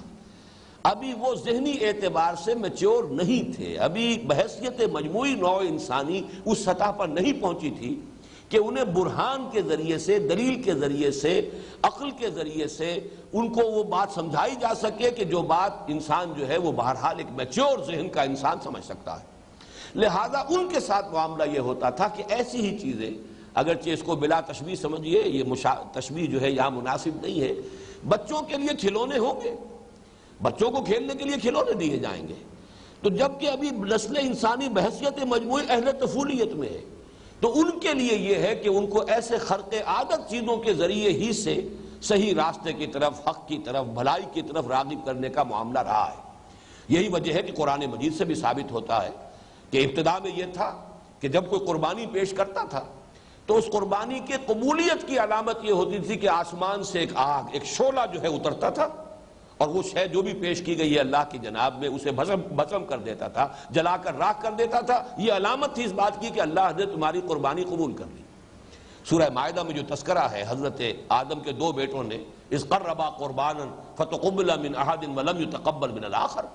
ایک کی قبول ہو گئی دوسرے کی قبول نہیں ہوئی۔ کیسے معلوم ہو گیا؟ اس لیے کہ وہ نشانی موجود تھی۔ آج ظاہر بات ہے کہ ہم بھی قربانیاں دیتے ہیں، باقی اللہ ہی جانتا ہے کہ کس کی قربانی اللہ نے قبول کی ہے، یا کہ انسان کا اپنا دل جو ہے گواہی دے سکتا ہے، اور یا یہ کہ اللہ کے علم میں ہے بس۔ لیکن یہ کہ اس وقت اس طریقے سے ایک باقاعدہ علامت ظاہری کے ذریعے سے اس کی قبولیت کا اعلان ہو جاتا تھا۔ اسی طرح کا معاملہ ہے کہ حضور صلی اللہ علیہ وسلم کو حصی معجزہ کوئی نہیں دیا گیا، اس لیے کہ اب نسل انسانی جو ہے وہ عہد طفولیت سے نکل چکی ہے، میچور ہو چکی ہے، بالغ ہو چکی ہے، عاقل ہو چکی ہے۔ لہذا حضور کا سب سے بڑا معجزہ یہ قرآن ہے، یہ مانوی معجزہ ہے، یہ حصی معجزہ نہیں ہے۔ حصی معجزے کے جو آنکھوں سے دیکھے جائیں خرق عادت کے واقعات، وہ تو چوٹی کے وہ تھے جو حضرت عیسیٰ علیہ السلام کو دے دیے گئے، اس سے آگے کوئی حصی معجزہ ہو ہی نہیں سکتا۔ گارے سے ایک پرندے کی شکل بنائی، پھونک ماری، اڑتا ہوا پرندہ ہو گیا۔ آپ سمجھیے خلق حیات، اب اس سے آگے کون سی بات ہوگی؟ یا مردہ لاش پڑی ہے، قم باذن اللہ کہا ہے اور وہ کھڑا ہو گیا، اب اس سے آگے کون سا معجزہ ہوگا؟ احیاء موتا، خلق حیات۔ ایک بالکل مادر ذات جو ہے وہ اندھا ہے، پیدائشی اندھا ہے، اس کے آنکھوں پہ ہاتھ پھیرا ہے اور وہ اس کی آنکھیں دیکھنے لگ گئی، اس کی جو بھی بصارت ہے وہ اسے مل گئی۔ یا کوڑھی ہے، ہمیشہ کا مریض کوڑ کے اندر مبتلا، اس کے جسم پر ہاتھ پھیرا، اس کا کوڑ ختم ہو گیا۔ یہ جو معجزات ہیں، حصی معجزات کہ جو آنکھوں سے دیکھے جا سکے، یہ چوٹی کے وہ ہیں جو حضرت مسیح کو دیے جا چکے۔ اور اس کے ساتھ نوٹ کر لیجئے حضرت مسیح کا انجیل میں قول ہے کہ جہاں تک عقل و حکمت کی باتیں ہیں ان کے بارے میں خود فرما گئے اپنے لوگوں سے، حواریین سے، ابھی مجھے تم سے اور بھی باتیں کہنی تھیں لیکن ابھی تم ان کا تحمل نہیں کر سکو گے۔ جب وہ فارکلیت آئے گا صلی اللہ علیہ وسلم، یہ حضور کی پیشن گوئی کے لیے ہے، پیراکلیٹ یا پیریکلوٹوس، یہ مختلف الفاظ بدلتے رہے ہیں وہ لوگ، لیکن یہ کہ یہ لفظ جو ہے موجود ہے۔ جب وہ آئے گا تو تمہیں سب کچھ بتائے گا، یعنی 600 برس ابھی باقی ہیں تمہاری میچورٹی میں، نسل انسانی کی بحیثیت مجموعی عقلی بلوغ کے اندر ابھی 600 برس باقی ہیں۔ جب محمد آئیں گے صلی اللہ علیہ وسلم تو پھر ساری دانائی کی باتیں اور عقل اور حکمت کی ساری باتیں، یہی وجہ ہے کہ 4 جگہ قرآن مجید میں کم سے کم 3 جگہ حکمت کی تعلیم کو حضور کے جو افعال چہارگانہ ہیں ان میں آخری کہا گیا ہے۔ هو الذی بعث فی الامیین رسولا منہم یتلو علیہم آیاتہ ویزکیہم ویعلمہم الکتاب والحکمہ۔ یہ تعلیم حکمت جو ہے یہ گویا کہ محمد الرسول اللہ صلی اللہ علیہ وسلم کی تعلیم و تربیت کا سب سے اونچا مرحلہ ہے۔ یہ گویا کہ یوں سمجھیے کہ اسپیشلائزیشن ہے، یہاں تو یوں یہ تخصص کا درجہ جو ہے اس امت کے اندر محمد الرسول اللہ صلی اللہ علیہ وسلم کی تعلیم اور تربیت کا وہ درجہ حکمت ہے، اس لیے کہ اب نسل انسانی بحیثیت مجموعی اتنی میچور ہو چکی ہے۔ لہذا اس قسم کے واقعات میں خرق عادت چیزوں کی توجیح کرنے کی، دائیں سے بائیں سے، ادھر سے ادھر سے، توڑ مروڑ کے، یہ جن کے ہاں بھی آپ پائیں، اگر اس اصول کو دیکھ لیں کہ اس دور میں یہ باتیں ہوتی تھیں اور اس وقت نسل انسانی ابھی چونکہ ذہنی طور پر بلوغ کے اس مرحلے کو نہیں پہنچی تھی، لہذا خرق عادت ہی کے ذریعے سے انہیں زیادہ مائل کرنا حق کی طرف اور سیدھے راستے کو اختیار کرنے کی طرف، یہ وہ معاملہ تھا جو اللہ تعالیٰ نے اختیار فرمایا۔ یہی وجہ ہے کہ جب انہیں شریعت دی گئی، کتاب دی گئی، اب جب ان سے قول و قرار لیا گیا تو اس وقت کوہ طور کو ان کے سروں پر معلق کر دیا گیا۔ اب اس کی بعد مفسرین نے تعویل کی ہے کہ بس زلزلہ سا آیا تھا اور زلزلے کی وجہ سے انہیں ایسا محسوس ہوا تھا کہ شاید یہ پہاڑ ہم پر گر جائے گا. حالانکہ جو الفاظ ہیں وہ اس قدر کھلے ہیں کہ ان میں اس قدر کی اس قسم کی تعویل کرنا، جیسے بعض لوگوں نے حضرت موسیٰ علیہ السلام کے عصا سے جو سمندر پھٹا تھا، اب وہ ان کو بھی کہا انہوں نے کہ یہ ایک مد و جزر کا معاملہ تھا. جیسے کہ جوار بھاٹا ہوتا ہے، اتار چڑھاؤ ہوتا ہے. جب حضرت موسیٰ اور ان کی قوم آئے وہاں ساحل پر تو وہ سمندر اترا ہوا تھا، خشکی نکلی ہوئی تھی، وہ پار کر گئے. لیکن جب فرعون اور اس کا لشکر آئے تو اب وہ جو ہے وہ مد پر تھا، وہ جزر کے بجائے اب مد پر آ گیا تھا، غرق ہو گئے. لیکن یہ توجیہ کرنا، جبکہ قرآن مجید کے الفاظ یہ ہیں فَانْفَلَقَ الْبَحْرُ فَكَانَ كُلُّ فِرْقٍ كَالطَّوْدِ الْعَظِيمِ، سمندر پھٹ گیا اور ہر حصہ ایسے ہو گیا جیسے کہ ایک چٹان کے مانند کھڑا ہو. یہ الفاظ ہیں قرآن کے. اب یہ الفاظ اس تعویل کے متحمل نہیں ہیں. اسی طریقے سے یہ الفاظ جو ہیں وَإِذْ أَخَذْنَا مِيثَاقَكُمْ وَرَفَعْنَا فَوْقَكُمُ الطُّورَ، ہم نے اٹھا لیا تمہارے سروں کے اوپر پہاڑ کو، خُذُوا مَا آتَيْنَاكُمْ بِقُوَّةٍ، اور ہم نے کہا ان سے کہ اب پکڑو اس کو مضبوطی کے ساتھ، تھامو اسے، تمسک اس کے ساتھ تمہارا تمسک ہونا چاہیے. وَاذْكُرُوا مَا فِيهِ، اور اس کتاب جو تمہیں دی جا رہی ہے تورات، یاد رکھو اسے، مستحضر رکھو اسے حفظ جان بناؤ، اسی کے مطابق تمہیں عمل کرنا ہے. لعلکم تتقون، تاکہ تم بچ سکو یا تم تقوی کی روش اختیار کر سکو. یہ بات بھی نوٹ کیجئے، قرآن مجید میں جیسا کہ بارہا میں نے کہا ہے، اہم مضامین کم سے کم 2 جگہ ضرور آئیں گے. اب دیکھیے اس کی مثال نوٹ کر لیجئے. یہی مضمون سورہ اعراف کی آیت نمبر 171 میں آیا ہے. وہاں ہے وَإِذْ نَتَقْنَا الْجَبَلَ فَوْقَكُمْ، جبکہ ہم نے اٹھا لیا پہاڑ کو ان کے اوپر، كَأَنَّهُ ذُلَّةٌ، جیسے کہ سائبان ہو. اب دیکھیے یہاں جیسے وہ آیت ہے كَانَ كُلُّ فِرْقٍ كَالطَّوْدِ الْعَظِيمِ، دونوں حصے سمندر کے ایسے ہو گئے جیسے کہ چٹانیں ہیں بڑی بڑی، چٹانوں کی طرح وہ سمندر جو ہے وہ پانی منجمد کر دیا. اللہ تعالیٰ نے اس کو قدرت حاصل ہے. اصولی بات تو یہ ہے کہ یہ قوانین فطرت اللہ کے بنائے ہوئے ہیں. ان کو بنا کر اللہ تعالیٰ جو ہے معطل نہیں ہو گیا، اس کی قدرت جو ہے سلب نہیں ہو گئی. وہ یہ نہیں ہے کہ ہمیشہ کے لیے پابند ہو گیا اپنے قانون کا. وہ جب چاہے قانون توڑ کر اپنے خصوصی اختیار سے جو چاہے ظاہر کر دے، جو چاہے جو اس کا جو ہے ظہور فرما دے. اس اصول کو جان لیجئے تو پھر یہ کہ کہیں الجھن نہیں ہوگی. وہاں بھی اسی لیے اس تعویل کا راستہ روک دیا. کان کل فرقن کالطود العظیم، دونوں حصے ایسے ہو گئے جیسے کہ بڑی چٹانیں ہوں. اب یہاں بھی دیکھیے وَإِذْ نَتَقْنَا الْجَبَلَ فَوْقَهُمْ كَأَنَّهُ ظُلَّةٌ، جبکہ اٹھا لیا ہم نے ان کے اوپر پہاڑ کو بالکل ایسے جیسے سائبان ہوتا ہے. اب اس کے لیے تعبیر کرنا کہ زلزلہ تھا اور زلزلے میں تو محسوس ہی ایسے ہوتا ہے کہ جیسے کوئی شے تمہارے اوپر گر پڑے گی، ابھی دیوار آ پڑے گی، چھت گر جائے گی. تو یہ ساری تعویلات در حقیقت اس ایک اصول کو پہلے سمجھ لیں کہ یہ نسل انسانی کے عہد طفولیت کا تذکرہ ہو رہا ہے. اس وقت قدم قدم پر خرق عادت ہوتا تھا، قدم قدم پر اللہ تعالیٰ اپنے قوانین طبیعی کو توڑ کر اپنی قدرت کا اظہار فرماتا تھا. تو اگر اس اصول کو ایک دفعہ انسان تسلیم کر لے گا تو پھر بار بار جو ہے اسے خامخواہ تردد کی ضرورت پیش نہیں آئے گی. اب یہاں تتقون کا جو ہے یہ آیت پوری سن لیجئے، سورہ اعراف کی آیت نمبر 171. وَإِذْ نَتَقْنَا الْجَبَلَ فَوْقَهُمْ كَأَنَّهُ ذُلَّةٌ وَظَنُّوا أَنَّهُ واقع بِهِمْ، اور انہیں یقین ہو گیا کہ گرا چاہتا ہے ان کے اوپر. خُذُوا مَا آتَيْنَاكُمْ بِقُوَّةٍ، بالکل وہی الفاظ جو یہاں آئے ہیں وہی الفاظ وہاں ہیں. خُذُوا مَا آتَيْنَاكُمْ بِقُوَّةٍ، تھامو مضبوطی کے ساتھ جو ہم نے تمہیں دیا ہے، یہ کتاب دی ہے، شریعت دی ہے، اسے مضبوطی کے ساتھ تھامو. وَاذْكُرُوا مَا فِيهِ لَعَلَّكُمْ تَتَّقُونَ، اور اب اس کو یاد رکھو، حرز جان بناؤ، مستحضر رکھو جو اس میں ہے تاکہ تم بچ سکو. تتقون کا اصل میں لفظی مفہوم تو یہی ہے. وقا یقی کے معنی ہے بچنا. وقنا عذاب النار، قنا اصل میں ہے یہ، تو اس سے ہے بچا لے اللہ ہمیں آگ کے عذاب سے. تتقون کا ترجمہ تاکہ تم بچ سکو. لیکن بچ سکو سے مراد کیا ہے؟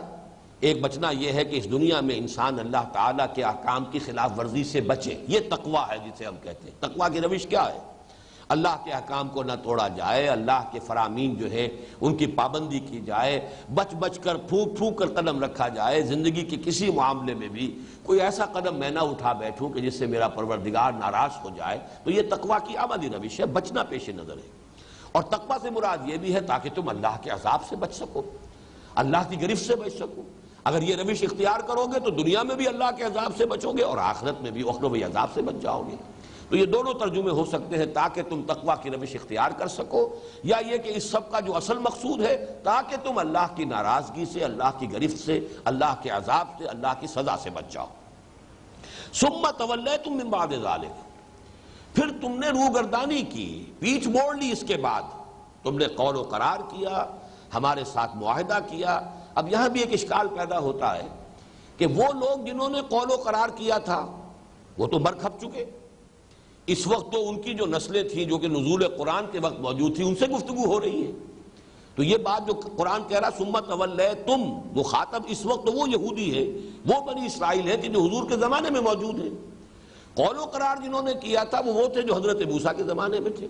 تو زمانی فصل جو ہے 2000 برس کا ہے۔ تو یہ تھوڑا سا شبہ جو واقع ہوتا ہے اس کو یوں سمجھ لیجئے کہ جب کوئی قوم اپنے ان بزرگوں کے تمام معاملات کو اون کرتی ہو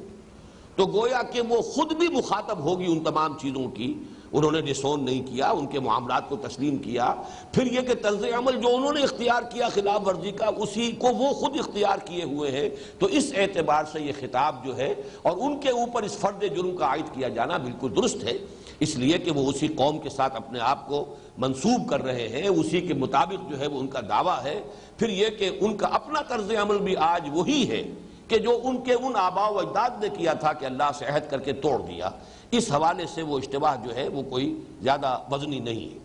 ثم تولیتم من بعد ذلک فلولا فضل اللہ علیکم ورحمتہ، تو اگر اللہ تعالیٰ کا فضل اور اس کی رحمت شامل حال نہ ہوتی لکنتم من الخاسرین، تو تم کبھی کے ہو چکے ہوتے خسارہ پانے والوں میں۔ یہ اللہ تعالیٰ کا فضل، اس کی رحمت جو ہے یہ بار بار قرآن مجید میں آتا ہے۔ وَلَوْلَا أَجَلٌ مُّسَمًّى، اللہ تعالیٰ نے ہر قوم کے لیے بھی ایک اجل مسمى رکھی ہوئی ہے، ہر امت کے لیے بھی ایک معین مہلت ہے، ہر فرد کے لیے بھی ایک معین مہلت ہے۔ اس مہلت سے پہلے اللہ گرفت نہیں کرتا، انہیں چھوٹ دیتا ہے، ڈھیل دیتا ہے۔ ہو سکتا ہے کہ اپنی روش کو درست کر لے، ہو سکتا ہے توبہ کر لے، ہو سکتا ہے لوٹ آئے۔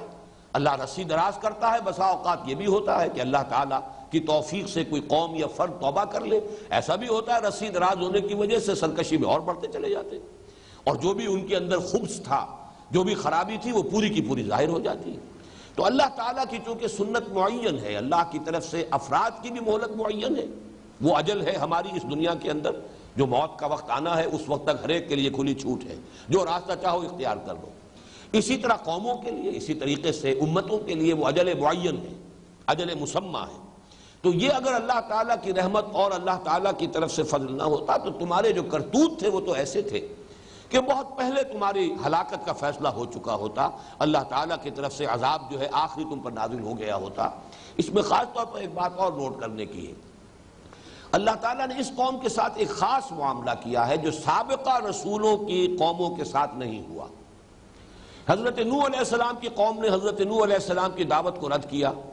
ان کے نگاہوں کے سامنے قوم ہلاک کر دی گئی، غرق کر دی گئی۔ حضرت ہود علیہ السلام کی قوم نے حضرت ہود کی دعوت کو قبول کرنے سے انکار کیا، ملیا بیٹ کر دی گئی، انہی کی زندگی کے اندر ملیا بیٹ کر دی گئی، انہیں مزید مہلت نہیں دی گئی۔ حضرت صالح کی قوم کا بھی یہی حشر ہوا، حضرت لوط کو بھیجا گیا سدوم اور عامورہ کی بستیوں کی طرف، اس کے رہنے والوں کا یہی حشر ہوا۔ حضرت شعیب علیہ السلام کی قوم جو تھی اس کا یہی حشر ہوا۔ حضرت موسیٰ اور ان کے ساتھیوں کی نگاہوں کے سامنے آل فرعون جو ہے، فرعون اور آل فرعون غرق کیے گئے۔ لیکن یہود کے ساتھ ایک رعایت ہوئی ہے اللہ کی۔ اللہ تعالیٰ کی یہ رعایت جو ہے اگرچہ اس کا جو نتیجہ نکلنے والا ہے وہ تو جو میری کتاب ہے سابقہ اور موجودہ مسلمان امتوں کا ماضی، حال اور مستقبل، تفصیل سے میں یہ چیزیں لکھ چکا ہوں، لیکن یہ کہ یہ معاملہ کسی اور قوم کے ساتھ نہیں ہوا ہے۔ اب اسے چاہے آپ پریفرنشل ٹریٹمنٹ کہہ لیں،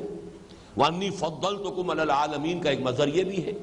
کہ اس قوم کو حضرت مسیح علیہ السلام کی بعثت کے بعد ہلاک ہو جانا چاہیے تھا۔ قانون خداوندی یہی رہا، اس لیے کہ حضرت مسیح کے بارے میں صراحت کے ساتھ قرآن میں ہے رسولاً الی بنی اسرائیل، سورہ آل عمران میں پوری وضاحت کے ساتھ کہ انہیں رسول بنا کر بھیجا گیا ہے بنی اسرائیل کی طرف۔ سورہ صف میں بھی ہے وَإِذْ قَالَ عِيسَى ابْنُ مَرْيَمَ يَا بَنِي إِسْرَائِيلَ إِنِّي رَسُولُ اللَّهِ إِلَيْكُمْ مُصَدِّقًا لِمَا بَيْنَ يَدَيَّ مِنَ التَّوْرَاةِ وَمُبَشِّرًا بِرَسُولٍ يَأْتِي مِن بَعْدِي اسْمُهُ أَحْمَدُ۔ تو بنی اسرائیل کی طرف رسول بنا کر حضرت مسیح بھیجے گئے، اور حضرت مسیح کی نہ صرف یہ کہ انہوں نے دعوت قبول نہیں کی بلکہ اپنے بس پڑتے تو انہیں سولی پر چڑھا دیا۔ اس کے باوجود اس قوم کو ہلاک نہیں کیا گیا۔ اب یا تو یہ ایک رعایت ہے، یا یہ کہ بہرحال چونکہ اس کا آخری جو حشر ہونا ہے، اور ایک جو حکمت میرے سامنے آئی ہے وہ میں اپنی اس کتاب میں لکھ چکا ہوں کہ ان کے ہاتھوں اس امت مسلمہ کا جو برتر اور افضل تر حصہ ہے اس کو بدترین سزا دینی مقصود ہے اللہ تعالیٰ کی حکمت میں۔ عربوں کو جو توہین اور تذلیل آج ہو رہی ہے ہماری نگاہوں کے سامنے، کہ جس ریاست کو تسلیم کرنے کے لیے تیار نہیں تھے، نصف صدی ہونے کو آ رہی ہے، اس کے ساتھ بیٹھنے کو تیار نہیں تھے، اس سے گفتگو کرنے کو تیار نہیں تھے، اس کے ہاتھوں 3 مرتبہ پٹائی ہو چکی ہے، اور اب ایک ایک کر کے ہر ملک جو ہے اس کے ساتھ ایک سے دوسرا آگے بڑھ کر، ابھی شاہ حسین صاحب نے جو کچھ کیا وہ تو سب سے آگے نکل گئے، خاموشی اندر ہی اندر وہ ساری دوستی کی پینگیں بڑھا کر، اور وہ تو سرحد ہی گویا کہ کل عدم کر دی انہوں نے، شرق اردن کے درمیان اسرائیل کے درمیان اب کوئی سرحد نہیں، اوپن آمد و رفت۔ یہ حال ہو رہا ہے اس قوم کے ہاتھوں توحید اور تذلیل کا جو مغضوب علیہم ہے، ضربت علیہم الذلۃ والمسکنۃ وباؤوا بغضب من اللہ۔ اسی کو میں کہتا رہا ہوں کہ یہ جو انگریزی محاورہ ہے to add insult to injury, جس کی مثال بھی میں نے دی ہے کہ یو پی کے علاقوں میں، دیہاتی علاقوں میں ایک دستور تھا کہ جب کسی کو کوئی سزا دیتے تھے، مثلا راجپوت ہے، اب راجپوت کو کہ کوئی بڑا غلط حرکت اس سے سرزد ہو گئی، جوتیاں لگانی ہے اس کو، تو چمار کے ہاتھوں سے جوتیاں لگواتے تھے تاکہ ایک تو جوتی لگنے کی جو تکلیف ہے وہ ہو، اور ایک یہ کہ چمار کے ہاتھوں جوتی لگ رہی ہے، یہ ہے to add insult to injury والی بات۔ یہ معاملہ اس امت کے افضل حصے کے ساتھ، یعنی عرب افضل ہے، اس میں کوئی شک نہیں، اللہ تعالیٰ نے انہیں فضیلت دی ہے، وہ امیین ہیں، حضور ان میں سے تھے صلی اللہ علیہ وسلم، یہ رتبہ بلند ملا جس کو مل گیا ہر مدعی کے واسطے دار و رسن کہا، حضور انہی میں سے تھے۔ پھر ان کی زبان میں یہ کتاب موجود ہے، ہمیں تو چٹائی توڑ تعلیم حاصل کرنی پڑتی ہے اس کتاب کو سمجھنے کے لیے، ان کی مادری زبان میں یہ کتاب موجود ہے۔ پھر جو ان کے کرتوت ہیں، جو ان کا طرز عمل ہے، ان کا رخ جو ہے جدھر ہے، جس طرح اللہ کی کتاب کو انہوں نے اپنی پیٹھوں کے پیچھے پھینکا ہے، نبذ فریق من الذین اوتوا الکتاب کتاب اللہ وراء ظہورہم، تو اس کی سزا جو ہے آج شاید اسی لیے ان کو باقی رکھا گیا کہ اس امت مسلمہ، امت محمد صلی اللہ علیہ وسلم کے افضل حصے کی پٹائی اور ان پر جو اللہ تعالیٰ کا عذاب آنا وہ ان کے ہاتھوں آئے گا۔ اس کے بعد ان کی آخری جو ہے وہ ایکسٹرمینیشن، اور وہ حضرت مسیحی کے ہاتھوں ہوگی، وہ قانون خداوندی پورا ہوگا۔ جیسے حضرت نوح کے نگاہوں کے سامنے ان کی پوری قوم غرق ہوئی، حضرت ہود کے عین اپنے سامنے ان کی پوری قوم جو ہے وہ ہلاک کی گئی، حضرت صالح کے سامنے ان کی قوم ہلاک کی گئی، حضرت لوط علیہ السلام کی موجودگی میں، بلکہ یہ کہ ذرا انہیں کہہ دیا گیا تھا کہ یہاں سے چلے جاؤ، ورنہ یہ ہے کہ ان کی زندگی ہی میں وہ پوری دونوں بستیاں ختم ہوئی، اور حضرت موسیٰ کے تو عین نگاہوں کے سامنے آل فرعون غرق کیے گئے۔ اسی طریقے سے حضرت عیسیٰ کے ہاتھوں ہی یہ قوم ہلاک ہونی ہے۔ حضرت عیسیٰ علیہ السلام کو دوبارہ آنا ہے، زندہ آسمان پر اٹھائے گئے ہیں، اور آخری دور کے یہ واقعات جو ہے اس کے لیے سٹیج بالکل تیار ہو رہا ہے۔ تمہید جس کو کہتے ہیں، تمہید کہتے ہی اسے ہیں بستر بچھانا، مہدت لہو تمہیدا، اس کے لیے میں نے پوری طرح راہ جو ہے ہموار کر دی ہے، ان حالات و واقعات کے لیے سٹیج تیار ہو رہا ہے، بلکہ ہو چکا ہے۔ بہرحال اس کو نوٹ کر لیجئے، ثم تولیتم من بعد ذلک فلولا فضل اللہ علیکم ورحمتہ لکنتم من الخاسرین۔ اب دوسرا واقعہ آ رہا ہے ان کی تاریخ کا، وَلَقَدْ عَلِمْتُمُ الَّذِينَ اعْتَدَوْا مِنْكُمْ فِي السَّبْتِ فَقُلْنَا لَهُمْ كُونُوا قِرَدَةً خَاسِئِينَ فَجَعَلْنَاهَا نَكَالًا لِمَا بَيْنَ يَدَيْهَا وَمَا خَلْفَهَا وَمَوْعِظَةً لِلْمُتَّقِينَ۔ اور تم خوب جانتے ہو، وَلَقَدْ عَلِمْتُمْ، یہ اندازہ تم خوب جانتے ہو، یہ واقعہ جو ہے ان کی تاریخ کا معلوم ہوتا ہے کہ بنی اسرائیل میں پوری طرح معروف تھا، مشہور تھا، لوگ جانتے تھے کہ یہ واقعہ ہمارے ایک حصے کے ساتھ، ایک قبیلہ ان کا جو ہے آباد تھا، اور حضرت داؤد علیہ السلام کے عہد کے اندر ہی یہ واقعہ پیش آیا ہے۔ حضرت داؤد کا زمانہ حضرت مسیح سے 1000 برس قبل کا زمانہ ہے۔ اس زمانے میں ان کی بنی اسرائیل کا کوئی ایک قبیلہ آباد تھا جو اب جو شہر ایلات ہے، ایلات یا ایلا یا عقبہ، اسی کا جو ہے صدر ناصر صاحب نے بلاکیڈ کیا تھا، تو 1967 کی جنگ ہوئی تھی۔ 1967 کی عرب اسرائیل جنگ جو ہے کیوں ہوئی، ٹریگر کیوں ہوئی، اس کا واقعہ یہی تھا کہ ایلات کا بلاکیڈ کیا صدر ناصر نے۔ یہ اصل میں اسرائیل کا واحد راستہ تھا کہ جو بحیرہ قلزم سے اسے اس کے پاس جو ساز و سامان آتا تھا، یہ ایک ہی بندرگاہ اس کی تھی، باقی تو بندرگاہیں جو بھی ہیں وہ بحیرہ روم کے ساتھ ہیں، لیکن یہ کہ جنوب کے ٹپ پر جو اس کی تھی، اسرائیل کی بالکل جنوبی سرحد کے ساتھ یہ ایلا یا ایلات کی بندرگاہ ہے، اور اس علاقے میں اس زمانے میں بنی اسرائیل کا ایک قبیلہ آباد تھا، اور چونکہ سمندر کے کنارے رہتے تھے تو ماہی گیری ان کا پیشہ تھا، مچھلیاں پکڑتے تھے، اسی سے ان کی جو ہے وہ گزر بسر ہوتی تھی۔ وہاں انہوں نے پھر سبت کا قانون جب ہے وہ ان کے ہاں تھا بڑا سخت۔ اصل میں تو یہ جان لیجئے کہ اللہ تعالیٰ نے ہفتے کا ایک دن جو مخصوص کیا تھا کہ باقی 6 دن تم اپنے جو بھی دھندے کرتے ہو، کاروبار کرتے ہو، ایک دن ہفتے کا ہماری یاد کے لیے وقف کر لو۔ تو اللہ نے تو یہ دن مقرر کیا تھا جمعے کا، وہی کہ جو پھر آخر میں امت مسلمہ، امت محمد صلی اللہ علیہ وسلم کو پھر وہ نعمت اللہ نے عطا فرما دی۔ لیکن یہودیوں نے شرارت کر کے جمعے کی بجائے اپنے لیے سبت کا دن، ہفتے کا دن اختیار کیا۔ عیسائی اس سے ایک دن اور آگے گئے، انہوں نے اتوار کا دن اختیار کیا۔ بہرحال یہ دن جو ہے ابراہیمی مذاہب میں ان دنوں کا مسئلہ جو ہے اس کی حکمت سمجھ لیجئے۔ حکمت یہ تھی کہ ایک دن ایسا ہو کہ جس میں انسان بالکل یکسو ہو کر، کوئی کاروبار دنیاوی نہ ہو، دنیا کے دھندوں بکھیڑوں سے بالکل یکسو ہو کر صرف اللہ کے ساتھ لو لگائیں، جو بھی کتاب اللہ نے دی ہے اس کو پڑھیں، اس کی تلاوت کریں، اس کو سمجھیں سمجھائیں، یا جو بھی نوافل ادا کریں۔ بہرحال وہ دن ان کا دنیاوی دھندوں سے بالکل علیحدہ ہو کر اللہ کی یاد کے لیے خالص ہو جائے۔ اس میں کوئی بھی کاروبار دنیاوی کرنا مطلقاً حرام تھا۔ ہمارے ہاں جمعے کے معاملے میں اللہ نے بہت تخفیف کر دی ہے۔ وہ حرمت کا حکم جو ہے اذان جمعہ سے لے کر اور نماز کے ادا ہونے تک ہے صرف۔ یا ایھا الذین آمنوا اذا نودی للصلاۃ من یوم الجمعۃ فاسعوا الی ذکر اللہ وذروا البیع، چھوڑ دو کاروبار۔ یہ ذروا البیع جو ہے امر کا صیغہ ہے، تو کاروبار دنیاوی مطلقاً حرام ہو جاتا ہے جمعے کے دن، ہمارے ہاں بھی جمعے کی اذان کے ساتھ۔ لیکن فَإِذَا قُضِيَتِ الصَّلَاةُ فَانتَشِرُوا فِي الْأَرْضِ وَابْتَغُوا مِن فَضْلِ اللَّهِ، جب نماز ادا ہو چکے تو اب تم زمین میں منتشر ہو کر اللہ کا فضل تلاش کر سکتے ہو۔ گویا کہ صرف اتنی سی مدت کے لیے وہ حکم اللہ نے آسان کر دیا ہے شریعت محمدی میں، جمعے کے دن صرف اتنے وقت کے لیے کاروبار دنیاوی حرام ہے۔ شریعت موسوی میں یہ پورا دن جو ہے سبت کا یہ حرام مطلق تھا۔ اب بھی جو لوگ پریکٹسنگ یہودی ہیں امریکہ میں، وہ ہفتے کے دن کوئی ٹیلی فون کال بھی ریسیو نہیں کرتے، اس قدر وہ اب بھی پابندی کر رہے ہیں۔ جو بھی پریکٹسنگ ہے، کم تعداد ہے یہودیوں میں کہ جو واقعتاً اپنی شریعت کے اوپر عمل پیرا ہیں، لیکن امریکہ میں خاص طور پر نیو یارک میں، جس کو کچھ لوگ نیو یارک کہتے ہیں اس لیے کہ بڑی کثیر تعداد میں یہودی وہاں آباد ہیں، بڑے بڑے علاقے ایسے ہیں جو ایکسکلوسیولی جو یہودی لوکیلٹیز ہیں،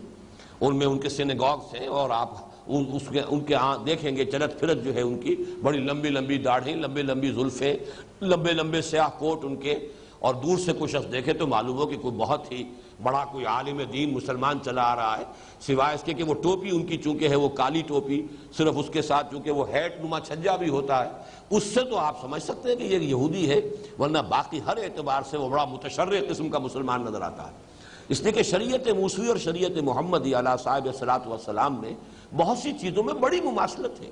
بنیادی تو حکم وہی تھے جو کہ شریعت موسوی میں دیے گئے تھے، اسی میں کچھ تبدیلیاں ہوئی ہیں کہ جو شریعت محمدی صلی اللہ علیہ وسلم کی شکل میں ہمارے سامنے۔ تو بہرحال ان کے ہاں جو یہ سبت کا حکم بہت سخت تھا، اس میں یہ کہ مچھلیوں کو پکڑنے کے لیے باہر ان پر پابندی تھی۔ اللہ تعالیٰ نے حیوانات میں بھی ایک حص رکھی ہوئی ہے، بلکہ آج تو ہمیں معلوم ہے کہ جمادات میں بھی حص ہے، پتھروں میں بھی حص ہے، احساس ہے، نباتات میں بھی ہے، تو حیوانات میں تو ظاہر بات ہے اس سے کہیں بڑھ کر ہے۔ مچھلیوں کو بھی اندازہ ہو گیا کہ ہفتے کا ایک دن ہمیں کوئی کچھ نہیں کہتا، باقی 6 دن ہماری شامت رہتی ہے، تو وہ 6 دن جو ہے وہ ڈیپ واٹرز کے اندر ساحل سے دور چلی گئی، اور ہفتے کا دن جب آیا ساحل کے قریب آ رہی ہیں، اٹکیلیاں کر رہی ہیں، چھلانگیں لگا رہی ہیں، جیسے کبھی کماڑی میں کھڑے ہو کر دیکھیں آپ کبھی تو کبھی کوئی جو ہے مچھلی جو ہے چھلانگ لگا کے اوپر آتی ہے، پھر وہ غڑپ سے پانی میں جاتی ہے۔ اب یہ اٹکیلیاں کر رہی ہیں، یہ غریب کھڑے دیکھ رہے ہیں، کیا کریں، پکڑ نہیں سکتے، ہاتھ بندھے ہوئے، شریعت نے ہاتھ باندھ دیا ہے۔ لیکن یہ کہ ہوتے ہوتے جب ایمان کمزور پڑا تو اب ہوتا یہ ہے کہ شریعت کو ظاہر کو برقرار رکھتے ہوئے اس کی روح کو ختم کرنا، یہ ہے وہ مرض جو مسلمان امتوں کا مشترک مرض ہے، ہم میں بھی پیدا ہوا، اور اس کی ایک بڑی مثال ان کے ہاں جو ہے بہت نمایاں مثال اس شکل میں آئی۔ انہوں نے کرنا یہ شروع کر دیا کہ ہفتے کے روز بڑے بڑے گڑھے کھود کر سمندر کا پانی مچھلیوں سمیت وہ چلا آیا ہے، گڑھوں کے اندر جو ہے وہ لے آئے، اور پھر ان کا جو تعلق تھا سمندر کے ساتھ اس کو بلاک کر دیا۔ اب یہ پونڈ جو بن گئے، یہ جو تالاب بن گئے ساحل کے ساتھ ساتھ، ان میں مچھلیاں بھی ہیں، سمندر میں واپس جانے کا راستہ انہوں نے بلاک کر دیا۔ مچھلی پکڑی تو نہیں، پکڑی اتوار کے روز آ کر، لیکن ظاہر بات ہے کہ پورا ہفتے کا دن تو لگا دیا وہ گڑھے کھودنے میں۔ جو اصل مقصد تھا شریعت کا وہ تو یہ تھا کہ اللہ کو یاد کرو، تورات کا مطالعہ کرو، ذکر اذکار کرو، نمازیں پڑھو، نوافل ادا کرو، جو بھی شکل ہو، اصل تو یہ اس لیے تھا۔ لیکن یہ کہ وہ حکم جو ہے بظاہر تو برقرار ہے کہ ہم نے مچھلی پکڑی نہیں، روح جو ہے اس حکم کی وہ ختم، اس لیے کہ وہ اللہ تعالیٰ کی یاد کی بجائے وہ گڑھے کھودنے میں لگ گئی۔ یہ ہے ایک دوسرا معاملہ کہ جو جنرلائز فارم میں سامنے رکھیے، یہ ہیلوں بہانوں سے شریعت کا کوئی نظام جو ہے ظاہری طور پر برقرار رکھنا اور حقیقت کے اعتبار سے اس کو ملیا میٹ کر دینا۔ ہمارے ہاں یہاں تک کہا گیا ہے، اور یہ چیزیں ابو الفضل اور فیضی جیسے علماء کے بارے میں کہی گئی ہیں، کہ شریعت کا چونکہ قانون ہے کہ آپ کے پاس مال جو ہے اور آپ صاحب نصاب سال بھر رہے ہو، ہولان ہول اگر ہو جائے تب زکوٰۃ جو ہے وہ آپ کے ذمے ہے۔ 11 مہینے کے بعد اپنی ساری دولت بیوی کے نام منتقل کر دی، لہذا آپ کے پاس دولت 11 مہینے نہیں رہی، اب آپ تو فقیر ہو گئے، آپ کے پاس کچھ نہیں ہے، نصاب نہیں ہے، لہذا زکوٰۃ نہیں دینی۔ اب 11 مہینے جب بیوی کی اس کی جو ہے ملکیت میں ہوئے تو اس کو واپس منتقل کروا لیا، تاکہ سال کسی پر پورا ہو ہی نہ، زکوٰۃ دینی نہ پڑے۔ اب یہ جو ہے یہ شریعت کے ساتھ کھیل ہے، مذاق ہے، بازی بازی باریش بابا ہم بازی۔ یہ ایک مثال ہے جو کہی جاتی ہے، میں نے عرض کر دی، باقی اس کی اور بے شمار شکلیں ہیں کہ ظاہری اعتبار سے شریعت کا حکم برقرار، بالکل ایسے جیسے کہ کوئی چوکھٹ ہے، اندر سے تو کھا گئی اس کو دیمک، لیکن دیمک کو بھی اللہ نے اتنی عقل دے رکھی ہے کہ اوپر ایک ونیئر وہ چھوڑتی جاتی ہے کہ اگر کہیں اوپر سے نظر آ گیا گھر والوں کو کہ چوکھٹ کے اندر دیمک لگی ہوئی ہے تو ہماری شامت آ جائے گی، لہذا اوپر وہ ایک چپٹی سی رہتی ہے، اس کو وہ ختم نہیں ہونے دیتی، اندر ہی اندر جو ہے اس کو کھا جاتی ہے۔ تو شریعت کو اس کی اصل روح کو قطربود کر دینا، لیکن اس کے اوپر ایک ونیئر قائم رکھنا کہ شریعت کی پابندی ہو رہی ہے، یہ ہے شریعت کے ساتھ مذاق، جس کی سب سے نمایاں مثال یہ تھی۔ وَلَقَدْ عَلِمْتُمُ الَّذِينَ اعْتَدَوْا مِنْكُمْ فِي السَّبْتِ فَقُلْنَا لَهُمْ كُونُوا قِرَدَةً خَاسِئِينَ۔ یہ بھی نوٹ کر لیجئے، یہ واقعہ ابھی زیادہ تفصیل کے ساتھ سورہ اعراف میں آ چکا ہے، کیوں کہہ رہا ہوں؟ اگرچہ ترتیب مصحف میں تو سورہ اعراف بہت دور ہے ابھی، لیکن یہ کہ چونکہ ترتیب نزول میں سورہ اعراف مکی ہے اور یہ ہم پڑھ رہے ہیں سورہ بقرہ یہ مدنی ہے، اس کے نزول سے قبل سورہ اعراف نازل ہو چکی ہے، لہذا تفصیل جو ہے 163 آیت سے لے کر 166 آیت تک، یعنی 4 آیات میں وہاں تفصیل کے ساتھ یہ واقعہ آیا ہے، اور جو باقی تفاصیل انشاءاللہ جب وہاں پہنچیں گے تو اسی وقت اس کا مطالعہ کریں گے۔ اس وقت جتنی ضروری بات تھی اس آیت کو سمجھنے کے لیے وہ میں نے گوش گزار کر دی۔ وَلَقَدْ عَلِمْتُمُ الَّذِينَ اعْتَدَوْا مِنْكُمْ فِي السَّبْتِ، اور تم خوب جانتے ہو اپنے میں سے ان لوگوں کو جنہوں نے ہفتے کے قانون میں زیادتی کی، اس کو غتربود کیا، اس کو توڑا۔ وَقُلْنَا لَهُمْ كُونُوا قِرَدَةً خَاسِئِينَ، تو ہم نے ان سے کہہ دیا، یعنی ہمارا یہ حکم ہوا کہ بن جاؤ ذلیل بندر۔ یہاں پھر وہی دقت پیش آتی ہے ہمارے جدید مفسرین کو کہ یہ مس جو ہے مانوی تھا، ان کی سیرت کے اعتبار سے تھا، ان کے کردار کے اعتبار سے تھا، یہ شکلیں جو ہے تبدیل نہیں کی گئی تھی۔ یہ پھر وہی دقت ہے، خرق عادت کی کوئی توجیہ ایسی کرنے کی کوشش کہ جس میں فزیکل لاز ٹوٹنے نہ پائیں۔ یہ اصل میں خاص دور میں تو اس کا بہت ہی ہمارے علماء اور مفسرین کو جو ہے اس کا بہت شوق رہا ہے، اس لیے کہ یہ پچھلی صدی کے اواخر میں جبکہ سائنس آئی ہے ہمارے ہاں، اور وہ سائنس کا دور بھی تھا نیوٹونین فزکس کا دور، تو اس پر اتنا یقین تھا اس سائنس کے اوپر، فزکس کے اوپر، کہ گویا کہ قرآن مجید کو بھی ہم نے اس کے تابع کرنے کی کوشش کی۔ اگرچہ اس صدی میں جبکہ نیوٹونین ایرا شروع ہو چکا ہے، فزکس کے پریمیسز چینج ہو چکے ہیں، اس کی بنیادیں ہل چکی ہیں، اب وہ میٹر نام کی کوئی شے ہے ہی نہیں دنیا میں۔ میٹر ہے کیا؟ یہ تو انرجی ہی انرجی ہے، میٹر تو کوئی شے ہے ہی نہیں، جو کبھی 2 علیحدہ علیحدہ کیٹیگریز تھی، matter and energy, and matter is indestructible, یہ ساری جتنی بھی باتیں تھیں وہ سب کی سب ہوا ہو چکی ہیں، لیکن کچھ لوگ ابھی تک اسی فضا میں رہتے ہیں۔ یہیں پر اسی مقام پر لیکچر دیا تھا گائے ایٹن صاحب نے، اور میں نے حیران رہ گیا تھا ان کی زبان سے یہ الفاظ سن کر کہ آپ یہ نہ سمجھیے یورپ کے لوگ بھی اکثر و بیشتر، مغرب کے لوگ، یورپ کے، امریکہ لوگ بھی، وہ بھی آج بھی نیوٹونین ایرا میں رہ رہے ہیں ذہنی اعتبار سے، یہ جو آئنسٹائن کا فلسفہ اور اس کے حوالے سے جو سارے فزکس کے معاملات میں انقلاب آ چکا ہے، یہ صرف فزسسٹ جو ہے،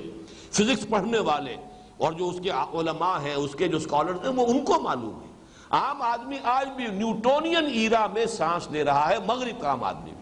تو ہمارے ہاں تو ظاہر بات ہے کہ یہ صورت جو ہے اس سے بھی زیادہ شدید ہے۔ تو ہر چیز کی کوئی نہ کوئی جو ہے فزیکل توجیہ کرنے کی کوشش، قطعاً کوئی ضرورت نہیں، شکلیں مسخ کی گئی ان کی۔ اور اس کے بعد آتا ہے روایات میں کہ 3 دن میں وہ سب کے سب ہلاک بھی ہو گئے۔ یہ مسخ جو ہے یہ اس معنی میں نہیں تھا کہ وہ مستقل پھر رہے ہوں، ان کو بندروں کی شکل میں تبدیل کیا گیا، کونوا قردۃ خاسئین۔ 3 دن تک وہ اس حالت میں رہے ہیں شدید کیفیت کے اندر، اس کے بعد وہ سب ہلاک ہو گئے۔ فَجَعَلْنَاهَا نَكَالًا لِمَا بَيْنَ يَدَيْهَا، تو ہم نے بنا دیا اسے نشان عبرت ان سب کے لیے بھی جو اس وقت موجود تھے سامنے۔ اب یہاں بھی نوٹ کیجئے، اگر شکل نہیں بدلتی تو نشان عبرت کیسے ہو جائیں گے؟ بندروں کی خاصیت، بندروں کی سی سیرت تو آج بھی لوگوں کے اندر ہے۔ میں نے یہ واقعہ کئی مرتبہ پہلے تو بیان کیا، بہت عرصہ ہو گیا اس کا تذکرہ نہیں ہوا۔ مولانا احمد علی صاحب کا جوانی کا دور کا واقعہ یہ، جو اس زمانے میں نظر بند تھے یہ، اس نے وہ جو بھی انگریزوں کا دور تھا اور اس میں وہی ریشمی رومال کی تحریک کے ضمن میں ان کا بھی کہیں نام تھا، تو یہ لاہور میں لا کر نظر بند کیے گئے تھے۔ وہ نوجوانی کا دور جو ہے ان کا شیراں والا دروازے کے آس پاس جو ہے وہ گزرا ہے۔ وہ یہ بیان کرتے ہیں کہ ایک روز میں یہ ڈبی بازار کا علاقہ جو ہے، شیراں والا سے پیچھے سے ہو کر جب آتے ہیں تو وہ ڈبی بازار میں، اور یہ کشمیری بازار کا علاقہ ملحق ہے، کہ میں یہاں ایک روز کو دن کا وقت، دوپہر کے وقت میں کہیں گھوم رہا تھا تو ایک عجیب سا درویش ملا، اور اس نے کہا کہ میں کسی انسان سے ملنا چاہتا ہوں، مجھے کوئی پتہ دے سکتے ہو کسی انسان سے ملاقات کر سکوں؟ اب ان کا نوجوانی کا دور تھا، کہا کہ میں نے استہزائی انداز میں کہا یہ بھرا بازار ہے، آپ کو انسان نظر نہیں آ رہے؟ یہ سارے کون ہیں؟ یہ سب جو چاروں طرف ہے یہ چل رہے ہیں، سودا خرید رہے ہیں، دکانوں پہ سودا بیچ رہے ہیں، یہ انسان نہیں ہے؟ لیکن انہوں نے کہا اس شخص نے، نہیں مجھے تو کوئی انسان نظر نہیں آ رہا۔ اور اس وقت پھر مولانا احمد علی کہتے ہیں کہ میری عجیب کیفیت ہو گئی کہ میں نے جب دیکھا تو معلوم ہوا کسی دکان پر بندر بیٹھا، کسی پر سور بیٹھا ہے، کسی پر کوئی اور لنگور بیٹھا ہے، سب لوگوں کی جو مانوی سیرتیں تھیں وہ ظاہر ہو گئی ہے۔ تو ہم اب بھی سیرت و کردار کے اعتبار سے تو کسی کے اندر وہ نقالی ہے، بندر والی نقالی ہے، کسی کے اندر اونٹ والا کینہ جو ہے وہ موجود ہے، کسی کے اندر ہرس ہے، کسی میں حسد ہے، کسی میں بغض جو ہے، یہ ساری کی ساری بیماریاں مسلمانوں کے اندر۔ کوئی اتنا جو ہے یوں سمجھئے کہ صفاک ہے کہ بھیڑیا ہے اصل میں انسانی شکل کے اندر، اس قدر بے رحم بھیڑیوں کی طرح۔ تو اس اعتبار سے مانوی مس تو آج بھی موجود ہے، ہر حال میں موجود ہے۔ کوئی بندر ہے، کوئی سور ہے، کسی کے اوپر جو ہے جنسی جذبہ اتنا سوار ہے کہ وہ سور بن چکا ہے اپنی سیرت و کردار کے اعتبار سے، لیکن ہے وہ انسانی شکل میں۔ تو اصل میں نکال کا لفظ آیا ہے، وہ ان کے لیے نشان عبرت بن گئے۔ نشان عبرت تو بغیر شکل کی اور صورتوں کے مس کے بغیر نشان عبرت کا لفظ جو ہے وہ اس کے ساتھ جو ہے پوری طریقے سے مطابقت نہیں رکھتا۔ فَجَعَلْنَاهَا نَكَالًا لِمَا بَيْنَ يَدَيْهَا وَمَا خَلْفَهَا، اور پھر یہ واقعہ چونکہ ان کے ہاں بہت عرصے تک جو ہے اس کی یاد باقی رہی، تو ان کے بعد والوں کے لیے بھی، پیچھے آنے والوں کے لیے بھی وہ ایک نشان عبرت بنا رہا۔ وَمَوْعِظَةً لِّلْمُتَّقِينَ، اور پھر یہ کہ وہ اہل تقوی جن کے دلوں میں اللہ کا خوف ہے ان کے لیے نصیحت کا ذریعہ بنا، مجرموں کے لیے نشان عبرت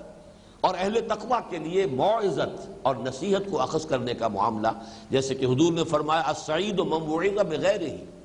اصل میں سعادت مند وہ ہے جو دوسرے کو دیکھ کر اس سے نصیحت اخذ کر لے، اس سے اپنے لیے جو ہے وہ عبرت پکڑے اور اپنی روش کو درست کر لے۔ اب اس کے بعد جو واقعہ آ رہا ہے، اور بلکہ یہ واقعہ ایک ہے لیکن یہاں 2 واقعات کی شکل میں اس کو بیان کیا جا رہا ہے، یہ ذرا طویل ہے، اس میں ذرا ہم ترجمہ پہلے کر لیتے ہیں، پھر اس کے بارے میں مفصل گفتگو کریں گے۔ وَإِذْ قَالَ مُوسَىٰ لِقَوْمِهِ إِنَّ اللَّهَ يَأْمُرُكُمْ أَن تَذْبَحُوا بَقَرَةً، اور یاد کرو جب کہ کہا تھا موسیٰ نے اپنی قوم سے، یقیناً اللہ تمہیں حکم دے رہا ہے کہ گائے کو ذبح کرو۔ یہ بقرہ جو ہے عربی زبان میں اگرچہ گائے کے لیے آتا ہے اور اس کا نر جو ہے مذکر وہ سور کا لفظ موجود ہے بیل کے لیے، لیکن عام یوسیج میں نر اور مادہ دونوں کے لیے بھی بقرہ کا لفظ استعمال ہو جاتا ہے۔ اس لیے بعض لوگوں کا خیال، بعض لوگوں نے ترجمہ بیل کیا ہے یہاں، لیکن یہ کہ اس سے آگے چل کر جب بات آتی ہے عوان بین ذالک، نہ بکر ہو تو یہ کہ بن بیاہی ہو بچیا، وہاں ثابت ہو جاتا ہے کہ یہاں مراد بیل نہیں بلکہ گائے ہے۔ ایک گائے ذبح کرو۔ قالوا اتتخذنا ہزوا، انہوں نے کہا کیا آپ ہمارا مذاق اڑا رہے ہیں، ہم سے استہزاء کر رہے ہیں، تمسخر کر رہے ہیں، یہ کیا بات آپ نے کہی کہ گائے ذبح کرو؟ قال اعوذ باللہ ان اکون من الجاہلین، حضرت موسیٰ نے فرمایا میں اللہ کی پناہ میں آتا ہوں اس سے کہ میں جاہلوں میں سے بنوں۔ یہ مذاق کرنا، استہزاء کرنا، یہ نبی کی شان نہیں ہوتا۔ ایک جان لیجئے ایک مزاح ہوتا ہے، لطیف انداز کا مزاح، وہ اور شے ہے۔ مذاق اور استہزاء اور تمسخر یہ تو کسی شریف انسان کے بھی شایان شان نہیں کو جائے کہ نبی اور جلیل القدر نبی اور رسول اور اولو العزم من الرسول میں سے حضرت موسیٰ علیہ السلام کے شایان شان ہو۔ البتہ مزاح جو ہے شگفتگی مزاج کی، وہ حضور صلی اللہ علیہ وسلم کے ہاں بھی تھی، وہ ایک بالکل دوسری شے ہے۔ معاذ اللہ قال اعوذ باللہ ان اکون من الجاہلین قالوا ادع لنا ربک یبین لنا ما ہی۔ انہوں نے کہا کہ ذرا اب اپنے رب سے درخواست کرو، پکارو اپنے رب کو کہ وہ ہمارے لیے واضح کر دے کہ وہ کیسی گائے چاہتا ہے، کیسی گائے ہم ذبح کریں۔ قال انہ یقول انہا بقرۃ لا فارض ولا بکر۔ حضرت موسیٰ نے فرمایا کہ اللہ تعالیٰ ارشاد فرما رہا ہے کہ وہ گائے ایسی ہونی چاہیے کہ نہ تو بہت بوڑھی ہو فارض ولا بکر، اور نہ وہ بچیا ہو بن بیاہی کہ ابھی اس کے ہاں کوئی اور جو ہے ولادت نہ ہوئی ہو کسی بچڑے یا بچیا کی۔ تو یہاں ثابت ہو جاتا کہ بیل کے ساتھ یہ معاملہ نہیں ہو سکتا، یہ بکر کا لفظ جو ہے وہ تو گائے ہی پر یعنی مؤنث ہی پر اس کا اطلاق ہوگا۔ لا فارض ولا بکر عوان بین ذالک، اس کے بین بین ہونی چاہیے، درمیانی عمر کی ہو، بالکل بچیا بھی نہ ہو اور بہت بوڑھی بھی نہ ہو۔ ففعلوا ما تؤمرون، تو اب کر گزرو جس کا تمہیں حکم دیا جا رہا ہے، ذبح کرو۔ قالوا ادع لنا ربک یبین لنا ما لونھا۔ اب انہوں نے مزید ایک جو ہے پخ نکالی، انہوں نے کہا کہ ذرا پھر دوبارہ اپنے رب سے درخواست کیجئے، پکاریے اپنے رب کو، مناجات کیجئے، مراقبہ کیجئے، اور اس سے کہیے کہ وہ ہمیں واضح کر دے پوری طرح، یبین لنا ما لونھا، اس کا رنگ کیسا ہونا چاہیے۔ قال انہ یقول انہا بقرۃ صفراء۔ حضرت موسیٰ نے فرمایا کہ اللہ تعالیٰ ارشاد فرما رہا ہے کہ وہ ہونی چاہیے زرد رنگ کی گائے، فاقع لونھا تسر صفراء فاقع لونھا تسر الناظرین، شوخ رنگ ہونا چاہیے اس کا، زرد رنگ شوخ، جو نگاہوں کو بڑا بھلا لگے، تسر الناظرین دیکھنے والوں کو بہت اچھا لگے، مسرت بخش ہو ان کے لیے۔ قالوا ادع لنا ربک یبین لنا ما ہی، پھر کہا انہوں نے کہ پھر ذرا اپنے رب سے مناجات کیجئے، پکاریے اپنے رب کو، اور ذرا کہیے کہ اچھی طرح واضح کر دے وہ ہمارے لیے کہ وہ کیسی گائے کی قربانی چاہتا ہے۔ ان البقرہ تشابہ علینا، یہ کچھ ہمارے اوپر کچھ یہ جو ہے متشابہ ہو گئی ہے، کیسی گائے، کس طرح کی گائے، اور ذرا پوری طریقے سے تعیین ہو جائے۔ وَإِنَّا إِنْ شَاءَ اللَّهُ لَمُهْتَدُونَ، اور انشاءاللہ یہ ہم کوئی گریز نہیں کر رہے، بچنا نہیں چاہ رہے، فرار کا راستہ نہیں تلاش کر رہے، بلکہ ہم چاہتے ہیں کہ ہم پر بات پوری طرح واضح ہو جائے، انشاءاللہ ہم ہدایت پر ہوں گے، ہدایت یافتہ ہوں گے اور اللہ کے حکم پر عمل کریں گے۔ قال انہ یقول انہا بقرۃ لا ذلول تثیر الارض ولا تسقی الحرث۔ تو حضرت موسیٰ نے فرمایا اللہ تعالیٰ کا ارشاد یہ ہے کہ وہ ایسی گائے ہونی چاہیے کہ اس سے کوئی کام نہ لیا جاتا ہو، کمیری گائے نہ ہو، تثیر الارض، نہ تو وہ ہل میں جوتی جاتی ہو، ہمارے ہاں یہ کام صرف بیلوں سے لیا جاتا ہے، اسی لیے شاید بعض حضرات کو خیال ہوا کہ شروع میں ترجمہ انہوں نے بیل کیا ہے، لیکن یہ کہ دوسری جگہوں پر گائیں جو ہیں وہ بھی اس میں استعمال ہوتی ہیں۔ لا ذلول تثیر الارض، نہ تو یہ کہ وہ کمیری ہو اس معنی میں کہ اس کو ہل میں جوتا جاتا ہو کہ وہ ہل چلائے زمین میں، ولا تسقی الحرث، اور نہ ہی وہ کسی رہٹ کے اندر جوتی جاتی ہو کہ اس سے وہ کھیتی کے اندر جو ہے سیراب کرے پانی، کسی رہٹ کو چلائے اور اس سے جو ہے پانی کسی کھیتی کے اندر سیراب کیا جائے، یا جیسے کہ بڑے گہرے کنووں میں سے کھینچے جاتا ہے پانی ڈول بڑا سا لے کر، اور وہ بیل جو ہے دور تک رسے کو کھینچتے ہوئے چلے جاتے ہیں، تو نہ تو ان کسی کاموں میں سے اس کا کوئی حصہ نہیں ہونا چاہیے۔ مسلمۃ لا شیۃ فیہا، اور دیکھو پوری طرح سالم یک رنگ ہونی چاہیے، اس میں کسی دوسرے رنگ کا کوئی دھبا نہ ہو۔ قالوا الآن جئت بالحق،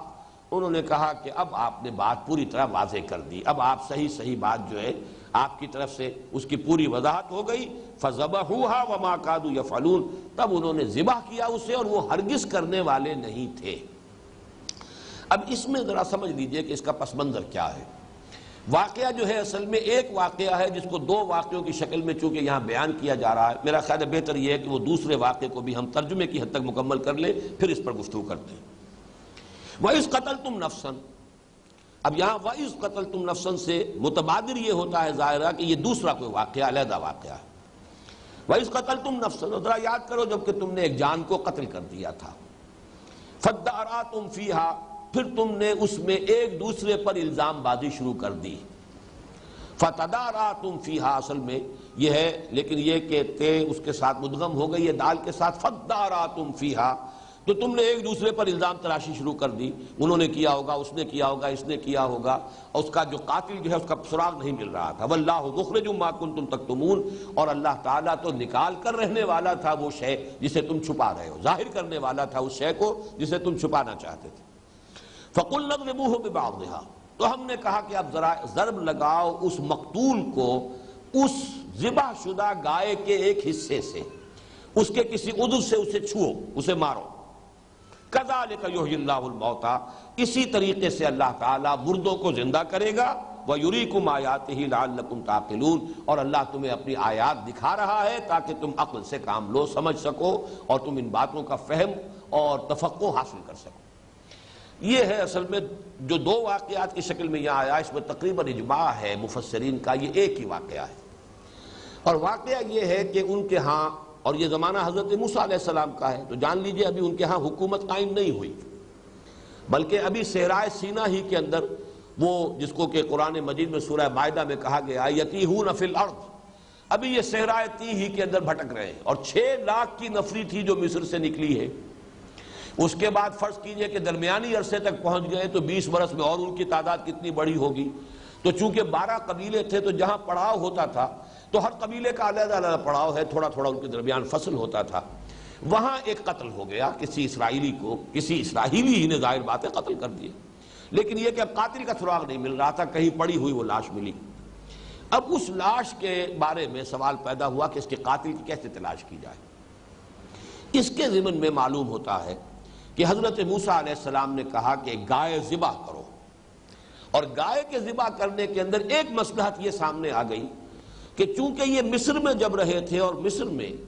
یہ گائے گاؤ پرستی جسے ہم کہتے ہیں، تقدس کا معاملہ جو ہے گائے کے بارے میں وہ ان کے ذہنوں میں راسخ تھا، اور اسی لیے انہوں نے جب حضرت موسیٰ علیہ السلام کو اللہ تعالیٰ نے بلایا ہے کوہ طور پر تورات دینے کے لیے، تو انہوں نے گائے کی پرستی، بچڑے کی پرستی شروع کی تھی۔ اب یہ ہم یقین سے نہیں کہہ سکتے کہ یہ واقعہ اس سے پہلے کا ہے یا یہ واقعہ اس کے بعد کا ہے، لیکن یہ یقینی بات ہے کہ ابھی صحرائے تی ہی میں قوم تھی، اس لیے کہ حضرت موسیٰ علیہ السلام کا انتقال ہو گیا ہے اسی 40 سال کے عرصے میں۔ یتیہون فی الارض فإنہا محرمۃ علیہم 40 سنۃ یتیہون فی الارض، اور چونکہ حضرت موسیٰ کا واقعہ ہے تو ابھی یہ کہ ان کی بنی اسرائیل کی کوئی ریاست وجود میں نہیں آئی تھی، تھے ابھی صحرائے سینا ہی میں۔ یہ بھی ہو سکتا ہے تورات ابھی نہ دی گئی ہو، اور اسی کا زیادہ گمان ہے کہ اس سے پہلے کا یہ واقعہ ہے۔ اس میں یہ کہ معلوم کرنے کے لیے کہ کس نے یہ کیا ہے، تو شاید حضرت موسیٰ علیہ السلام نے گائے کو ذبح کرنے کا حکم دیا۔ اب گائے کا چونکہ ان کے ہاں ذہنوں میں بیٹھا ہوا تھا کوئی تقدس کا معاملہ، تو وہ گریز کر رہے تھے، گریز کے لیے یہ سارے انہوں نے کیسی ہو اس کو اور واضح کیجئے اور واضح کیجئے، کسی طریقے سے فرار کا کوئی راستہ یا مین میخ نکالنے کی ایک عادت کی جو مسلمان امتوں کے اندر پیدا ہو جاتی ہے، گریز بھی ہوتی ہے بات سے بچنے کے لیے، ادھر ادھر کے سوالات، یا یہ کہ کوئی حکم دیا گیا ہے تو بجائے اس کے کہ جس سادہ الفاظ میں ایک حکم آیا ہے اس پر عمل کر لیا جائے، اس میں خام خواہ کی مین میخ نکالنا، جس کی ایک مثال ہے کہ جب حج کی فرضیت کا حکم آیا ہے مسلمانوں کے لیے، تو ایک صاحب نے کھڑے ہو کر کہا کہ حضور کیا ہر سال فرض ہے؟ حضور نے اعراض فرمایا، جواب نہیں دیا، وہ ادھر آ گیا، حضور کیا ہر سال فرض ہے؟ پھر آپ نے سکوت اختیار فرمایا، پھر اس نے تیسری مرتبہ سوال کیا، تو پھر آپ نے ذرا سخت لہجے میں ڈانٹ کر اس سے کہا کہ جو چیز اللہ تعالیٰ نے مجمل رکھی ہے تم کیوں اس کے بارے میں کھود کرید کر رہے ہو؟ اگر میں کہہ دوں کہ ہاں ہر سال فرض ہے تو ہمیشہ کے لیے فرض ہو جائے گی ہر سال، لیکن یہ کہ تم خواہ خواہ ایک چیز اللہ تعالیٰ نے مجمل رکھی ہے، زندگی میں ایک مرتبہ بہرحال وہ فرض ہے، باقی یہ کہ جس کو اللہ توفیق دے ہر سال کر سکتا ہو تو کرے۔ اور ایک روایت میں یہ آتا ہے کہ جس شخص کے اندر استطاعت ہو اور 5 سال گزر گئے ہو نہ جا رہا ہو، تو ایک طرح کی ملامت جو ہے اس حدیث کے اندر آئی ہے استطاعت والے کے لیے، اور حلال کے ذریعے سے، حرام ذریعے سے نہیں، کہ حرام ذریعے سے دولت کما کر جو ہر سال حج کیا جا رہا ہے اس کو ذہن سے نکال دیجئے، لیکن یہ کہ حلال ذرائع سے کسی شخص کے لیے استطاعت ہے، تو پھر یہ کہ ایک حدیث میں تشویق اور ترغیب ہے کہ 5 سال اگر گزر گئے ہیں اور ایک شخص نہیں گیا ہے تو ایک طرح کی مغایرت سی ہے، شکوہ سا ہے اللہ کی طرف سے، اس حدیث کے اندر جو سامنے آیا اس کا متن میرے اس وقت مستحضر نہیں۔ بہرحال یہ ایک مثال ہے کہ خام خواہ اس طرح کے احکام میں مین میخ نکال کر اپنے اوپر سختیاں کروانا، ایک تو اس کی مثال سامنے آ گئی۔ اب یہ جو گائے ذبح کی گئی تھی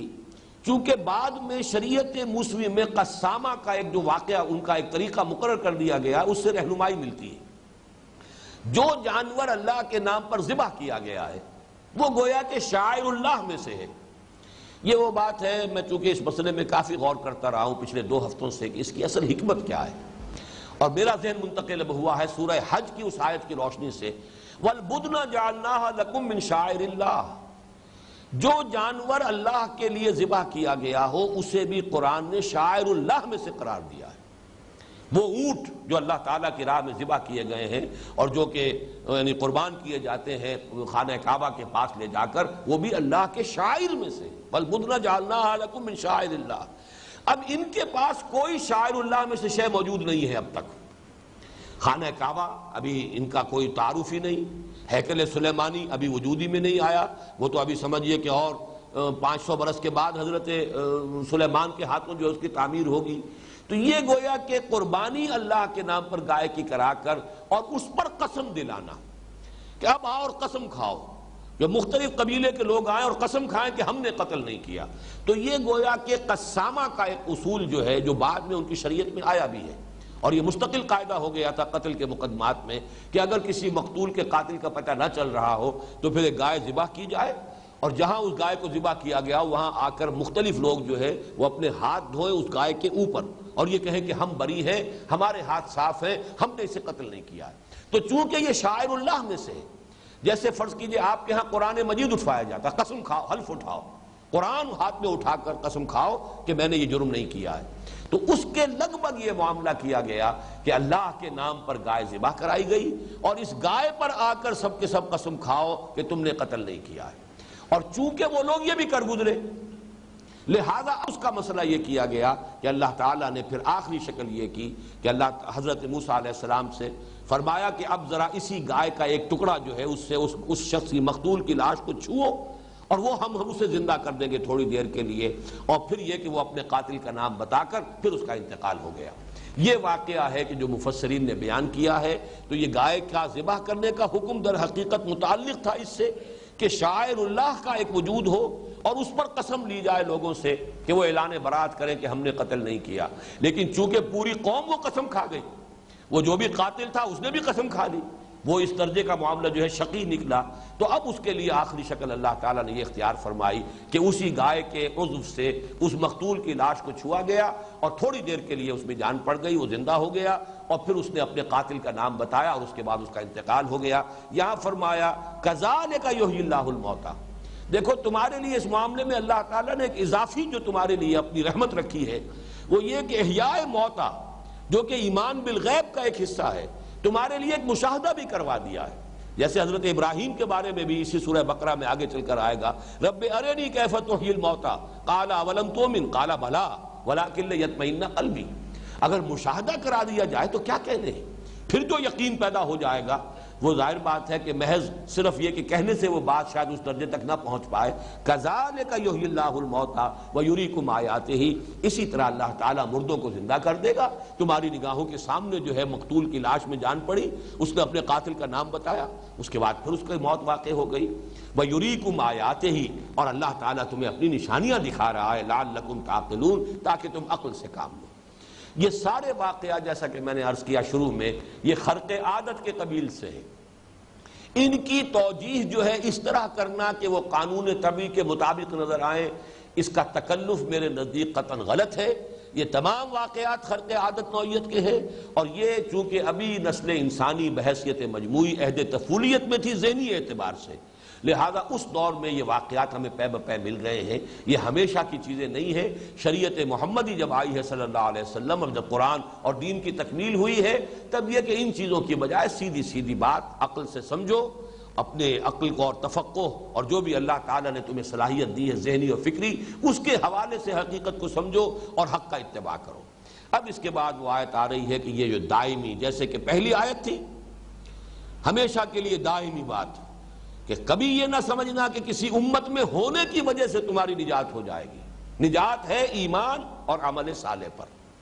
اپنے اپنے دور میں جس جس نبی کی امتیں تھیں، کسی دوسرے نبی کی بعثت سے قبل وہ اگر اپنے نبی کی امت میں تھے لیکن اللہ پر ایمان اور یقین آخرت کا اور عمل صالح تھا تو ان کے لیے اللہ تعالیٰ کی طرف سے اجرہم عند ربہم، ان کا اجر محفوظ ہے، ولا خوف علیہم ولا ہم یحزنون۔ یہ ہے وہ جو پہلی آیت تھی۔ اب ذرا یہاں پڑھیے قوموں میں ہو کیا جاتا ہے رفتہ رفتہ، اس وجہ سے کہ ہم تو فلاں امت میں ہیں، جو کچھ بھی ہے لیکن تیرے محبوب کی امت میں ہے، یہ جو بڑھتے بڑھتے بیماری آتی ہے اس کا نام ہے قساوت قلبی، دل کا سخت ہو جانا۔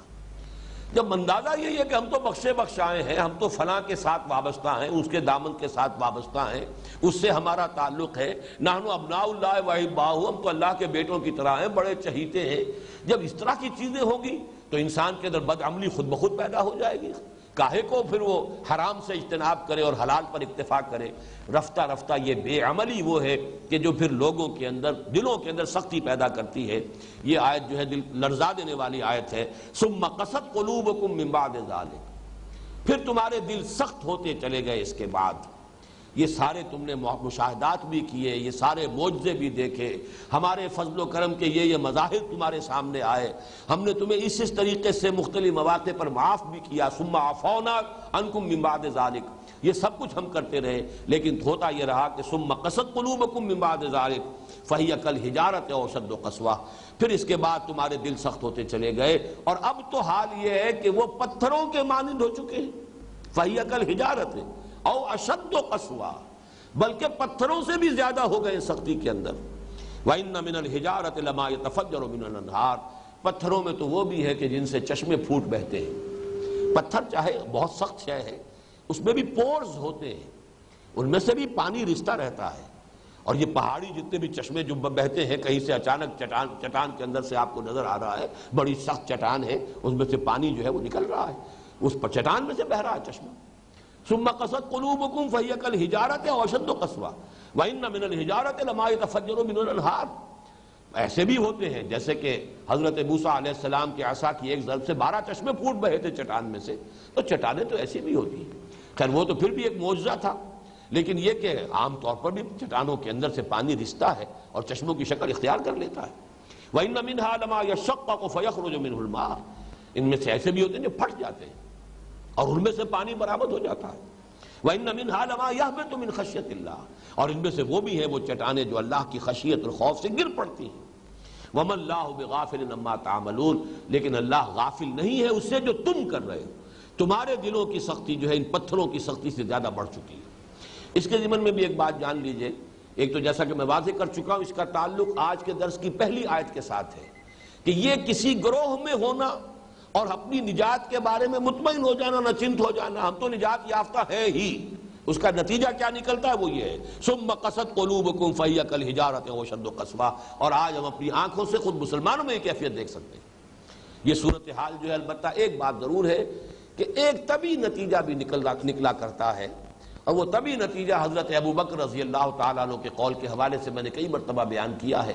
ان کے عہد خلافت میں کوئی وفد باہر سے آیا، اور اس وفد کے سامنے جب قرآن مجید پڑھ کر سنایا گیا تو ان میں سے بہت سے لوگوں کے آنکھوں سے آنسو بہ نکلے۔ حضرت ابوبکر نے اس پر یہ فرمایا، ہاکذا کنا حتی قست القلوب، یہی حال ہمارا بھی ہوا کرتا تھا، کبھی قرآن سنتے ہی یا پڑھتے ہی ہماری آنکھوں سے بھی آنسوؤں کی ندیاں رواں ہو جاتی تھیں، یہاں تک کہ دل سخت ہو گئے۔ اب یہ دل کی سختی جو ہے، یہ جو سختی ہے حضرت ابوبکر جس کا تذکرہ کر رہے ہیں، معاذ اللہ اس سختی پر قیاس نہ کر لیجیے۔ بسا اوقات الفاظ مشترک ہوتے ہیں، حضور کے لیے لفظ ذنب آ گیا قرآن میں، فاستغفر لذنبک، اے نبی اپنے گناہ کے لیے اللہ تعالیٰ سے استغفار کیجیے، لیکن یہ کہ حضور کا گناہ کیا ہوگا اور ہمارا گناہ کیا ہے،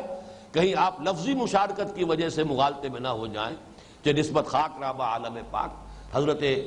محمد صلی اللہ علیہ وسلم کی جو تھوڑی یوں سمجھیے کہ اللہ تعالیٰ کے ساتھ جو تعلق کی شدت ہے، اس کی جو شدت اور حدت ہے، اس میں تھوڑی سی کمی آتی تھی تو اس کو بھی حضور سمجھتے تھے کہ میرے دل پر پردہ آ گیا ہے۔ انہ لیغان علی قلبی وانی لاستغفر اللہ 70 مرۃ فی کل یوم، لیکن ہم اپنے دلوں کے حجابات پر حضرت حضور کے قلب کے حجاب کو قیاس نہیں کر سکتے۔ اسی طرح ایک سختی آ جاتی ہے، قرآن مجید جب شروع میں نازل ہوا ہے تو جو کیفیت صحابہ کرام کی ہوتی تھی، اب پڑھتے رہنے سے، مسلسل پڑھتے رہنے سے ظاہر بات ہے کہ ایک اس کے ساتھ مانوسیت بھی ہو گئی ہے، اس کے ساتھ گویا کہ ایک طرح کی عادت سی بھی بن گئی ہے، تو اس کے حوالے سے کسی درجے میں شدت کے اندر کمی آ جانا یہ وہ بات نہیں ہے۔ وہ قساوت قلبی وہ ہے کہ جس کی وجہ سے انسان فسق اور فجور میں مبتلا ہو جائے اور پھر بھی یہ سمجھے کہ ہم تو بخشے بخشائے ہیں، ہم تو اللہ تعالیٰ کے چہیتے اور لاڈلے ہیں۔ اللہ تعالیٰ اس قسم کے تمام مغالطوں سے ہمیں اپنی امان میں رکھے۔ اقول قولی ھذا واستغفر اللہ لی ولکم ولسائر المسلمین والمسلمات۔